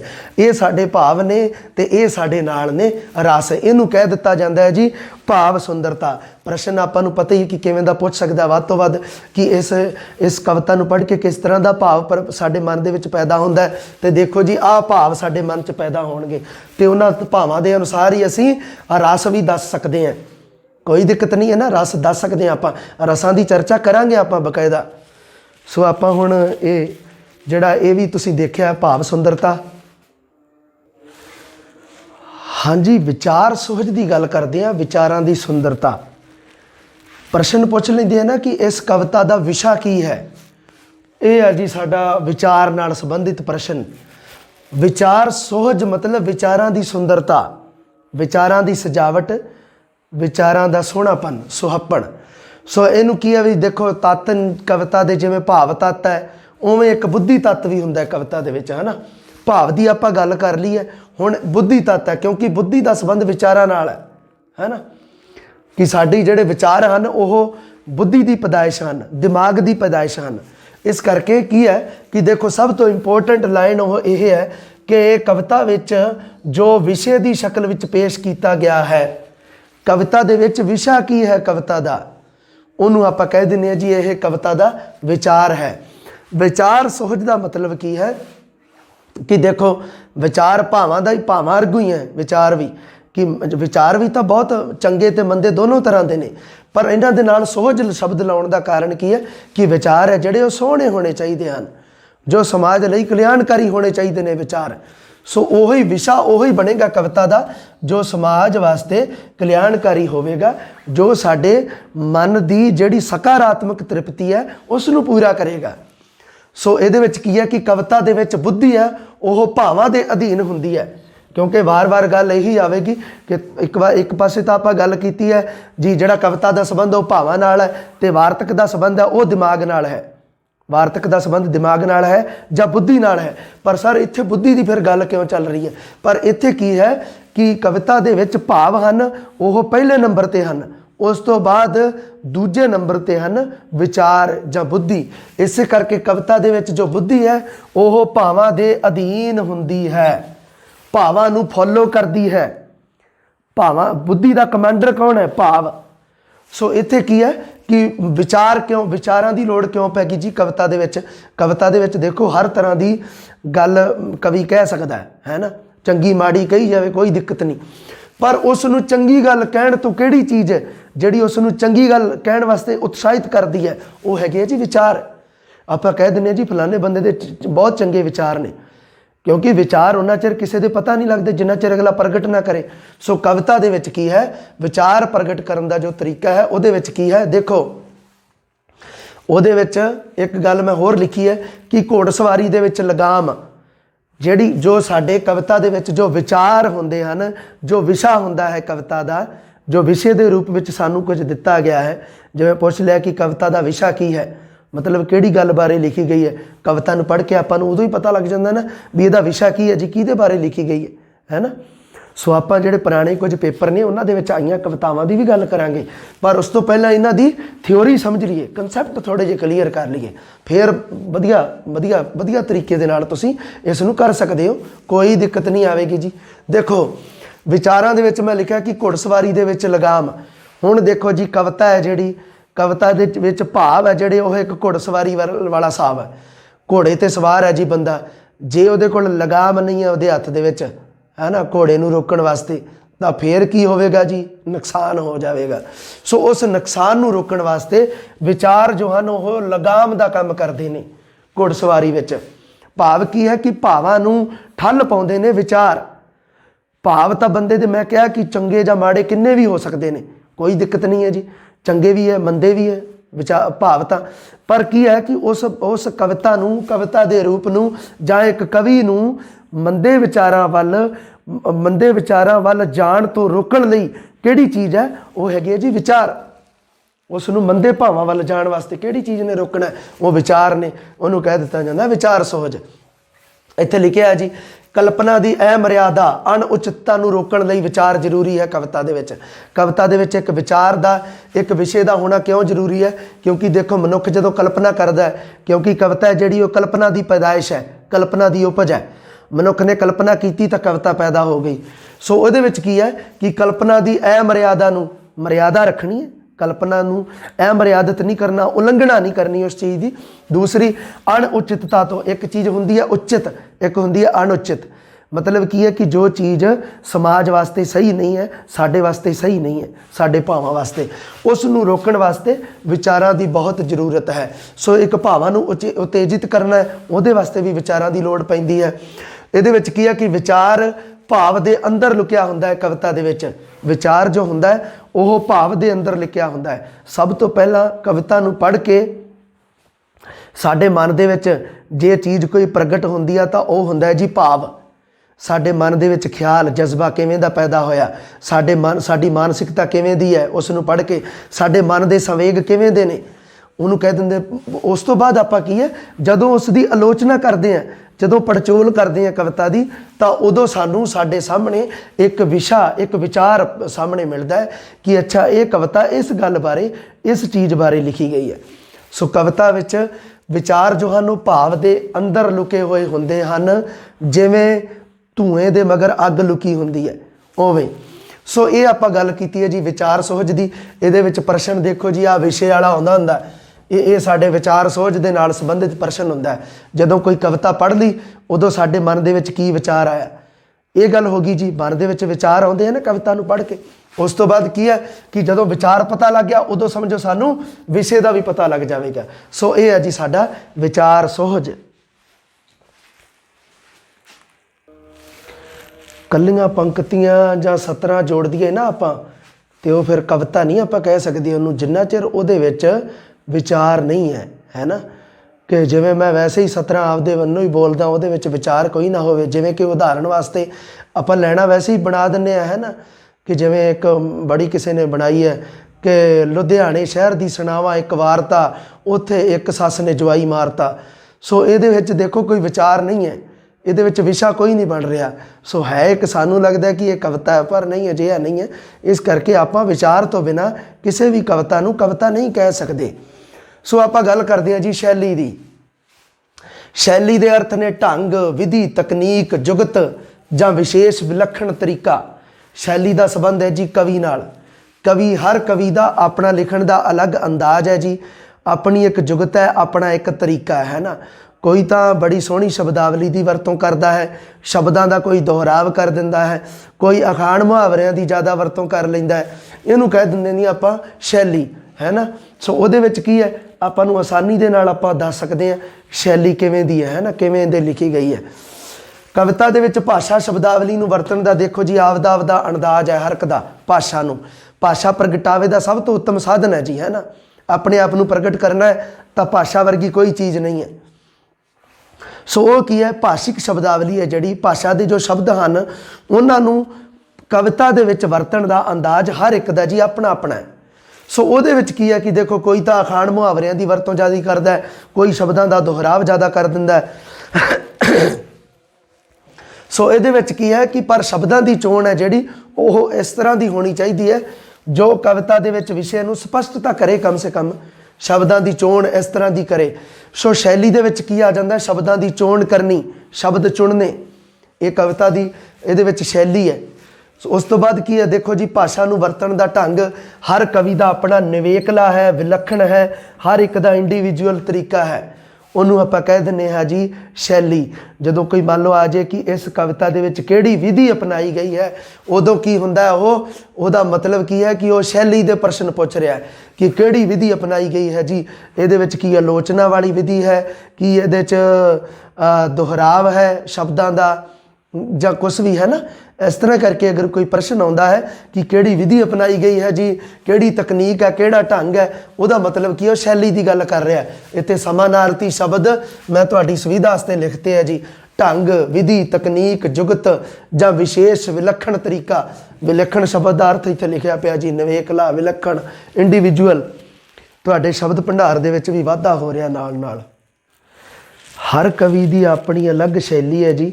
ਆਪਾਂ ਜਿਵੇਂ ਗੱਲ ਕੀਤੀ ਸੀ ਹੈ ਨਾ, ਮੰਨ ਲਓ ਕੋਈ ਕਵਿਤਾ ਲਿਖਦਾ ਜੋ ਸੱਤਾ ਹੈ, ਪਾਵਰ ਹੈ, ਉਹਨੂੰ ਕੋਈ ਸੱਤਾ ਲਿਖ ਦਿੰਦਾ ਹੈ, ਕੋਈ ਕੁਰਸੀ ਸ਼ਬਦ ਲਿਖ ਦਿੰਦਾ ਉਹਦੀ ਥਾਂ 'ਤੇ ਹੈ ਨਾ। ਸੋ ਇਹਨੂੰ ਇੱਕ ਸ਼ੈਲੀ ਕਿਹਾ ਜਾਂਦਾ ਹੈ। ਹੋਰ ਜਿਵੇਂ ਸ਼ੈਲੀ ਦੀ ਆਪਾਂ ਗੱਲ ਕਰੀਏ ਕਿ ਜਿਵੇਂ ਮੰਨ ਲਓ ਕਿ ਕਹਿ ਜੀ ਫਲਾਣਾ ਬੰਦਾ ਮਰ ਗਿਆ ਹੈ, ਆਪਾਂ ਕਹਿ ਦਿੰਦੇ ਹਾਂ। ਇੱਕ ਦੂਜੇ ਤਰੀਕੇ ਨਾਲ ਕਹਿ ਸਕਦੇ ਹਾਂ ਕਿ ਫਲਾਣਾ ਬੰਦਾ ਗੁਜ਼ਰ ਗਿਆ ਹੈ। ਅਤੇ ਇੱਕ ਆਪਾਂ ਹੋਰ ਕਹਿ ਦਿੰਦੇ ਹਾਂ ਕਿ ਫਲਾਣਾ ਬੰਦਾ ਸਵਰਗਵਾਸ ਹੋ ਗਿਆ ਹੈ। ਸੋ ਇਹ ਕਹਿਣ ਦੇ ਤਰੀਕੇ ਨੇ ਜੀ, ਸ਼ੈਲੀਆਂ ਨੇ ਸਾਡੀਆਂ ਆਪਦੀਆਂ ਆਪਣਾ ਤਰੀਕਾ ਹੈ ਜੀ, ਉਹਨੂੰ ਕਹਿ ਦਿੰਦੇ ਹਾਂ ਜੀ ਸ਼ੈਲੀ। ਹੁਣ ਆਪਾਂ ਗੱਲ ਕਰਦੇ ਹਾਂ ਜੀ ਪ੍ਰਸੰਗ ਦੀ। ਪ੍ਰਸ਼ਨ ਆਉਂਦਾ ਹੁੰਦਾ ਸੀ ਜੀ ਆਪਾਂ ਨੂੰ ਕਿ ਇਸ ਕਾਵਿ ਟੋਟੇ ਦੀ ਪ੍ਰਸੰਗ ਸਹਿਤ ਵਿਆਖਿਆ ਕਰੋ। ਸੋ ਪ੍ਰਸੰਗ ਕਿਹਾ ਜਾਂਦਾ ਕਥਾ ਜਾਂ ਕਹਾਣੀ ਨੂੰ, ਉਹਦਾ ਕਾਰਨ ਜਾਂ ਸਬੱਬ। ਮਤਲਬ ਕੀ ਹੈ ਕਿ ਉਹਦਾ ਕੀ ਕਾਰਨ ਰਿਹਾ ਕਵਿਤਾ ਰਚਣ ਦਾ, ਕਾਰਨ ਕੀ ਹੈ ਜਾਂ ਸਬੱਬ ਉਹਦੇ ਵਿੱਚ ਕੀ ਹੈ। ਕਿਸੇ ਗੱਲ ਦਾ ਅੱਗਾ ਪਿੱਛੇ ਨੂੰ ਜਾਣਨਾ ਕਿ ਉਸ ਗੱਲ ਤੋਂ ਪਹਿਲਾਂ ਕੀ ਸੀ, ਬਾਅਦ ਦੇ ਵਿੱਚ ਕੀ ਸੀ, ਉਹਦੇ ਬਾਰੇ ਗੱਲ ਕਰਨੀ। ਭਾਵ ਮਤਲਬ ਕੀ ਹੈ, ਦੇਖੋ ਇਹਨਾਂ ਚੀਜ਼ਾਂ ਦਾ ਮਤਲਬ ਕੀ ਨਿਕਲਦਾ ਹੈ, ਕਵਿਤਾ ਦੇ ਵਿੱਚ ਕਿਸ ਬਾਰੇ ਗੱਲ ਕੀਤੀ ਗਈ ਹੈ। ਆਪਾਂ ਜਦੋਂ ਪ੍ਰਸੰਗ ਲਿਖਦੇ ਸੀ ਤਾਂ ਇਹੀ ਲਿਖਦੇ ਸੀ ਨਾ ਕਿ ਇਹ ਜਿਹੜੀਆਂ ਕਵਿਤਾਵਾਂ, ਇਹ ਜੋ ਕਾਵਿ ਟੋਟਾ ਇਹ ਫਲਾਣੇ ਕਵੀ ਦਾ ਰਚਿਆ ਗਿਆ ਹੈ ਅਤੇ ਇਸ ਦੇ ਵਿੱਚ ਇਸ ਬਾਰੇ ਗੱਲ ਕੀਤੀ ਗਈ ਹੈ। 2 ਲਾਈਨਾਂ ਲਿਖਦੇ ਸੀ ਆਪਾਂ ਹੈ ਨਾ। ਇਹਨੂੰ ਆਪਾਂ ਕਹਿ ਦਿੰਦੇ ਜੀ ਪ੍ਰਸੰਗ, ਵੀ ਕਥਾ ਕਹਾਣੀ ਦੱਸਣੀ ਵੀ ਕਿਸ ਬਾਰੇ ਗੱਲ ਕੀਤੀ ਗਈ ਹੈ। ਸੋ ਗੱਲ ਕੀ ਹੈ, ਦੇਖੋ ਬਹੁਤ ਸਾਰੇ ਤੱਤ ਨੇ ਆਪਸ 'ਚ ਮਿਲਦੇ ਨੇ, ਪਰ ਇਹਦੀ ਕੋਈ ਦਿੱਕਤ ਨਹੀਂ ਹੈ ਕਿਉਂਕਿ ਕਿਸੇ ਨੇ 3, ਕਿਸੇ ਨੇ 2 ਹੀ ਤੱਤ ਮੰਨ ਲਏ, ਕਿਸੇ ਨੇ 4 ਹੀ। ਪਰ ਇਹਦੇ ਵਿੱਚ ਕੀ ਹੈ, ਤੁਹਾਡਾ ਜਿਹੜਾ ਇਹਦੇ ਵਿੱਚ ਕੀ ਹੈ, ਇੱਕ ਵੱਖਰੇ ਤੱਤ ਦਿੱਤੇ ਨੇ। ਤੁਸੀਂ ਐ ਨਾ ਹੋਵੇ ਮੈਨੂੰ ਦੱਸਣ ਲੱਗ ਜਾਓ ਕਿ ਸਰ ਫਲਾਨੀ ਥਾਂ 'ਤੇ ਇੰਨੇ ਤੱਤ ਦਿੱਤੇ ਆ, ਉਹਨੇ ਤੱਤ ਮੈਂ ਸਾਰੇ ਪੜ੍ਹੇ ਹੋਏ ਆ। ਪਰ ਮੈਂ ਬਸ ਵੈਸੇ ਹੀ, ਕਿਉਂਕਿ ਇੱਕ ਦੂਜੇ ਨਾਲ ਮਿਲਦੇ ਨੇ ਹੈ ਨਾ। ਆਪਾਂ ਪਹਿਲਾਂ ਵੀ ਗੱਲ ਕਰ ਚੁੱਕੇ ਹਾਂ ਕਿ ਵਿਸ਼ਾ ਕੀ ਹੈ ਜੀ, ਹੈ ਨਾ, ਵੀ ਵਿਸ਼ੇ ਬਾਰੇ ਗੱਲ ਕੀਤੀ, ਫਿਰ ਉਸੇ ਵੱਲ ਗੱਲ ਆ ਗਈ ਕਿ ਕਵਿਤਾ ਵਿੱਚ ਕਿਸ ਬਾਰੇ ਗੱਲ ਕੀਤੀ ਗਈ ਹੈ। ਸੋ ਇਹ ਇੱਕ ਦੂਜੀ ਨਾਲ ਕਿਤੇ ਨਾ ਕਿਤੇ ਮੇਲ ਖਾਂਦੀਆਂ ਨੇ ਚੀਜ਼ਾਂ। ਸੋ ਘਬਰਾਉਣ ਦੀ ਕੋਈ ਲੋੜ ਨਹੀਂ ਹੈ। ਉਸ ਤੋਂ ਬਾਅਦ ਦੇਖੋ ਜੀ ਸਿੱਖਿਆ। ਹਰ ਕਵਿਤਾ ਜਿਹੜੀ ਉਹ ਪ੍ਰੇਰਨਾਦਾਇਕ ਹੋਣੀ ਚਾਹੀਦੀ ਹੈ, ਸਿੱਖਿਆਦਾਇਕ ਹੋਣੀ ਚਾਹੀਦੀ ਹੈ। ਕਿਉਂਕਿ ਕਲਾ ਦਾ ਸੰਬੰਧ ਸਮਾਜ ਨਾਲ ਵੀ ਹੈ। ਸਾਹਿਤ ਹੈ ਜਿਹੜਾ ਉਹ ਸਮਾਜ ਦਾ ਦਰਪਣ ਹੈ, ਸਮਾਜ ਦਾ ਸ਼ੀਸ਼ਾ ਹੈ। ਇਸ ਕਰਕੇ ਕੀ ਹੈ, ਉਹਨੂੰ ਸਮਾਜ ਦੇ ਨਾਲ ਸੰਬੰਧਿਤ ਕਲਿਆਣਕਾਰੀ ਅਤੇ ਪ੍ਰੇਰਨਾਦਾਇਕ ਜਿਹੜੀਆਂ ਚੀਜ਼ਾਂ ਨੇ ਉਹਨਾਂ ਦੇ ਉੱਪਰ ਕਵਿਤਾ ਤਾਂ ਲਿਖਣੀ ਪਊਗੀ। ਇਸੇ ਕਰਕੇ ਇਸ ਨੂੰ ਕਿਹਾ ਜਾਂਦਾ ਕਿ ਆਪਾਂ ਕਹਿ ਦਿੰਦੇ ਕਵਿਤਾ ਤੋਂ ਕੀ ਸਿੱਖਿਆ ਮਿਲੀ ਜੀ। ਸੋ ਕਲਾ ਜੀਵਨ ਲਈ ਦਾ ਸਿਧਾਂਤ ਇਹ ਇੱਥੇ ਕੰਮ ਕਰਦਾ ਹੈ। ਕਲਾ ਜੀਵਨ ਲਈ ਸਿੱਖਿਆ ਦੀ ਗੱਲ ਕੀਤੀ ਜਾਵੇ ਤਾਂ। ਉਸ ਤੋਂ ਬਾਅਦ ਹੈ ਜੀ ਇੱਕ ਬੜੀ ਇੰਪੋਰਟੈਂਟ ਹੈ ਸੁਰ ਤਾਲ, ਜਾਂ ਇਹਦਾ ਦੂਸਰਾ ਨਾਮ ਹੈ ਜੀ ਸੰਗੀਤ ਲੈ। ਸੁਰਾਂ ਦਾ ਸੰਬੰਧ ਹੁੰਦਾ ਜੀ ਸੰਗੀਤ ਨਾਲ, ਅਤੇ ਤਾਲ ਦਾ ਸੰਬੰਧ ਹੁੰਦਾ ਜੀ ਲੈ ਨਾਲ। ਸੋ ਇਹਦੇ ਵਿੱਚ ਦੇਖੋ ਮੈਂ ਇੱਕ ਲਾਈਨ ਲਿਖੀ ਹੈ ਕਿ ਛੰਦ ਰਹਿਤ ਕਵਿਤਾ ਵਿੱਚ ਸੁਰ ਤਾਲ ਦੇ ਕਾਰਨ ਵਜਨ ਤੋਲ ਜਾਂ ਪ੍ਰਭਾਵਿਕਤਾ ਕਾਇਮ ਰਹਿੰਦੀ ਹੈ। ਕਿਉਂਕਿ ਦੇਖੋ ਮੱਧਕਾਲ ਤੱਕ ਦੀ ਤਾਂ ਆਪਾਂ ਗੱਲ ਕੀਤੀ ਸੀ ਜੀ। ਮੱਧਕਾਲ ਦੇ ਵਿੱਚ ਜਿਹੜੀ ਕਵਿਤਾ ਦੀ ਰਚਨਾ ਹੁੰਦੀ ਸੀ ਉਹਦੇ ਵਿੱਚ ਛੰਦਾਬੰਦੀ ਦੇ ਨਿਯਮ ਬਹੁਤ ਜ਼ਰੂਰੀ ਸਨ। ਉਦੋਂ ਛੰਦ ਰਹਿਤ ਕਵਿਤਾ ਕੋਈ ਨਹੀਂ ਸੀ ਲਿਖਦਾ ਹੁੰਦਾ। ਪਰ ਅੱਜ ਕੱਲ੍ਹ ਆਧੁਨਿਕ ਕਾਲ ਦੇ ਵਿੱਚ ਤੁਸੀਂ ਦੇਖ ਲਓ ਛੰਦਾਂ ਦੀ ਗੱਲ ਕੋਈ ਨਹੀਂ ਕਰਦਾ ਜੀ। ਸਾਰੇ ਛੰਦ ਮੁਕਤ ਕਵਿਤਾ ਲਿਖਦੇ ਹਨ, ਖੁੱਲ੍ਹੀ ਕਵਿਤਾ ਲਿਖਦੇ ਹਨ। ਅਤੇ ਉਹਦੇ ਵਿੱਚ ਸਾਨੂੰ ਕਿਵੇਂ ਪਤਾ ਲੱਗੂਗਾ ਕਿ ਇਹ ਜਿਹੜੀ ਕਵਿਤਾ ਹੈ ਉਹ ਤਾਂ ਫਿਰ ਵਾਰਤਕ ਹੋ ਜੂਗੀ ਇੱਕ ਤਰ੍ਹਾਂ ਦੀ, ਉਹ ਤਾਂ ਇੱਕ ਗਦ ਸ਼ੈਲੀ ਹੋ ਗਈ। ਪਰ ਉਹ ਕਿਉਂ ਹੈ? ਕਿਉਂਕਿ ਇੱਕ ਕੀ ਹੈ, ਇੱਕ ਖਾਸ ਵਜਨ ਤੋਲ ਵਰਨਾਂ ਅਤੇ ਅੱਖਰਾਂ ਦਾ ਉਹ ਕਾਇਮ ਰਹਿੰਦਾ ਹੈ। ਅਗਰ ਮੰਨ ਲਓ ਕਿਸੇ ਕਵਿਤਾ ਦੇ ਵਿੱਚ ਛੰਦ ਨਹੀਂ ਵੀ ਹੈਗਾ ਤਾਂ ਵੀ ਕਾਇਮ ਰਹਿੰਦਾ ਹੈ। ਕਿਉਂਕਿ ਉਹਦੇ ਵਿੱਚ ਸੁਰ ਤਾਲ ਆਂਤਰਿਕ ਰੂਪ ਦੇ ਵਿੱਚ ਕੰਮ ਕਰ ਰਿਹਾ ਹੈ, ਇੰਟਰਨਲ ਰੂਪ ਦੇ ਵਿੱਚ ਕੰਮ ਕਰ ਰਿਹਾ ਹੈ, ਅੰਦਰੂਨੀ ਰੂਪ ਦੇ ਵਿੱਚ। ਇਹ ਗੱਲ ਤੁਸੀਂ ਖਾਸ ਕਰਕੇ ਧਿਆਨ ਦੇ ਵਿੱਚ ਰੱਖਣੀ ਹੈ। ਸੁਰ ਤਾਲ ਦੇ ਵਿੱਚ, ਜਿਹਦੇ ਵਿੱਚ ਕੀ ਆਪਾਂ ਸੰਗੀਤਕ ਲੈਅ ਦੀ ਗੱਲ ਕੀਤੀ ਹੈ ਜੀ। ਉਸ ਤੋਂ ਬਾਅਦ ਦੇਖੋ ਜੀ ਇੱਕ ਪ੍ਰਤੀਕ ਜਾਂ ਚਿੰਨ੍ਹ ਹੈ ਜੀ, कि ਆਪਾਂ मैं जिवें गल कीती सी ਇਹਦੇ ਵਿੱਚ उदाहरण कि वे मैं भरी सुगंधियां पाउण सज्जण तेरे बूहे वे तू एक वारी तक लै कौन सज्जण तेरे बूहे। सो ਇਹਦੇ ਵਿੱਚ ਸ਼ਬਦਾਂ ਦਾ ਦੁਹਰਾਵ सज्जण तेरे बूहे उस तो बाद पाउण ते कौन ਇਹਨਾਂ ਦੋਵਾਂ ਦਾ ਇੱਕ ਕਾਫੀਆ ਮਿਲਣਾ। ਸੋ ਇਹ ਦੱਸਦਾ ਹੈ ਕਿ ਇਹਦੇ ਵਿੱਚ ਹੁਣ ਇਹ ਜਿਹੜੀਆਂ ਮੈਂ 17 ਬੋਲੀਆਂ ਨੇ ਇਹਦੇ ਵਿੱਚ ਛੰਦ ਕੋਈ ਨਹੀਂ ਹੈ, ਇਹਦੇ ਵਿੱਚ ਕਿਸੇ ਪ੍ਰਕਾਰ ਦਾ ਛੰਦ ਨਹੀਂ ਹੈ।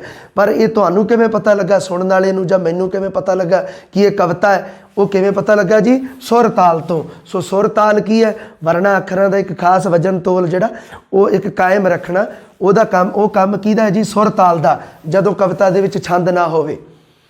ਇਸ ਕਰਕੇ ਕੀ ਹੈ ਕਿ ਦੇਖੋ ਕਵਿਤਾ ਦੇ ਵਿੱਚ ਸੁਰ ਤਾਲ ਤਾਂ ਇੱਕ ਲਾਜ਼ਮੀ ਤੱਤ ਹੈ, ਕਵਿਤਾ ਦਾ ਸੁਰ ਤਾਲ। ਛੰਦ ਹੋਵੇ ਭਾਵੇਂ ਨਾ ਹੋਵੇ ਚੱਲ ਜੂਗੀ ਗੱਲ, ਕੋਈ ਦਿੱਕਤ ਨਹੀਂ, ਕਿਉਂਕਿ ਚੱਲੀ ਜਾਂਦਾ ਛੰਦ ਮੁਕਤ ਕਵਿਤਾ ਚੱਲੀ ਜਾਂਦੀ ਹੈ, ਖੁੱਲੀ ਕਵਿਤਾ।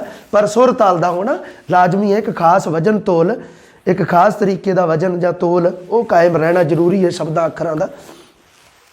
ਪ੍ਰਤੀਕ ਜਾਂ ਚਿੰਨ੍ਹ, ਦੇਖੋ ਜੀ ਕਵੀ ਹੈ ਜਿਹੜਾ ਉਹ ਕਿਹੋ ਜਿਹਾ ਬੰਦਾ ਹੈ ਵੀ ਉਹ ਸਾਰੀਆਂ ਗੱਲਾਂ ਨੂੰ ਸ਼ਬਦਾਂ ਦੇ ਰਾਹੀਂ ਨਹੀਂ ਬਿਆਨ ਕਰ ਸਕਦਾ। ਬਹੁਤ ਸਾਰੀਆਂ ਗੱਲਾਂ ਨੇ ਜਿਨ੍ਹਾਂ ਨੂੰ ਸ਼ਬਦਾਵਲੀ ਦੇ ਰੂਪ ਵਿੱਚ ਉਹ ਨਹੀਂ ਦੱਸ ਸਕਦਾ। ਸੋ ਉਹ ਕੀ ਕਰਦਾ? ਪ੍ਰਤੀਕਾਂ ਦਾ, ਚਿੰਨ੍ਹਾਂ ਦਾ ਸਹਾਰਾ ਲੈਂਦਾ ਹੈ। ਅਮੂਰਤ ਰਾਹੀਂ ਮੂਰਤ ਨੂੰ ਪ੍ਰਗਟਾਉਣਾ, ਪ੍ਰਤੀਕ ਹੁੰਦੇ ਆ, ਅਮੂਰਤ ਵਸਤੂਆਂ ਹੁੰਦੀਆਂ ਨੇ ਪ੍ਰਤੀਕ ਚਿੰਨ੍ਹ। ਕਿਸੇ ਅਦ੍ਰਿਸ਼ ਜਾਂ ਅਮੂਰਤ ਦਾ ਮੂਰਤੀਕਰਨ ਕਰਨਾ, ਕਿਸੇ ਅਣਕਹੀ ਜਾਂ ਅਣਵੇਖੀ ਚੀਜ਼ ਹੋਵੇ ਜਾਂ ਅਣਸੁਣੀ ਚੀਜ਼ ਹੋਵੇ, ਅਣਕਹੀ ਜਾਂ ਅਣਵੇਖੀ, ਜੋ ਕਿਤੇ ਨਹੀਂ ਵੇਖੀ, ਜੋ ਕਿਤੇ ਨਹੀਂ ਆਖੀ ਗਈ, ਉਸ ਗੱਲ ਨੂੰ ਕਹਿਣਾ ਹੋਵੇ ਜੋ ਕਹੀ ਨਾ ਜਾ ਸਕੇ, ਜੋ ਬੋਲੀ ਨਾ ਜਾ ਸਕੇ, ਉਸ ਗੱਲ ਨੂੰ ਬੋਲਣ ਦਾ ਤਰੀਕੇ ਵਾਸਤੇ, ਉਸ ਗੱਲ ਨੂੰ ਜਦੋਂ ਬੋਲਣ ਦਾ ਕੀ ਤਰੀਕਾ ਕਵੀ ਕੋਲੇ, ਕਵੀ ਪ੍ਰਤੀਕਾਂ ਦਾ ਜਾਂ ਚਿੰਨ੍ਹਾਂ ਦਾ ਸਹਾਰਾ ਲੈਂਦਾ ਹੈ। ਦੇਖੋ ਪ੍ਰੋਫੈਸਰ ਮੋਹਨ ਸਿੰਘ ਨੇ ਇੱਕ ਬੜਾ ਸੋਹਣੇ ਉਦਾਹਰਣ ਦੇ ਵਿੱਚ ਸਮਝਾਉਣਾ ਤੁਹਾਨੂੰ ਕਿ ਦੋ ਟੋਟਿਆਂ ਵਿੱਚੋਂ ਭੌਂ ਟੁੱਟੀ, ਇੱਕ ਮਹਿਲਾ ਦਾ ਇੱਕ ਟੋਕਾਂ ਦਾ ਦੋ ਧੜਿਆਂ ਵਿੱਚ, ਇੱਥੇ ਇੱਕ ਪਹਿਲੀ ਸਤਰ ਖਤਮ, ਦੋ ਧੜਿਆਂ ਵਿੱਚ, ਦੋ ਭਾਗਾਂ ਵਿੱਚ, ਦੋ ਸਮੂਹਾਂ ਵਿੱਚ, ਦੋ ਧੜਿਆਂ ਵਿੱਚ ਖਲਕਤ ਵੰਡੀ, ਖਲਕਤ ਦੁਨੀਆ, ਲੋਕਾਈ, ਖਲਕਤ ਵੰਡੀ, ਇੱਕ ਲੋਕਾਂ ਦਾ, ਇੱਕ ਜੋਕਾਂ ਦਾ।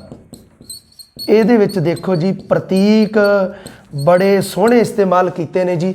ਇੱਕ ਆਹ ਪ੍ਰਤੀਕ ਹੈ ਜੀ ਮਹਿਲਾ, ਇੱਕ ਢੋਕਾਂ, ਇੱਕ ਲੋਕਾਂ ਤੇ ਇੱਕ ਜੋਕਾਂ।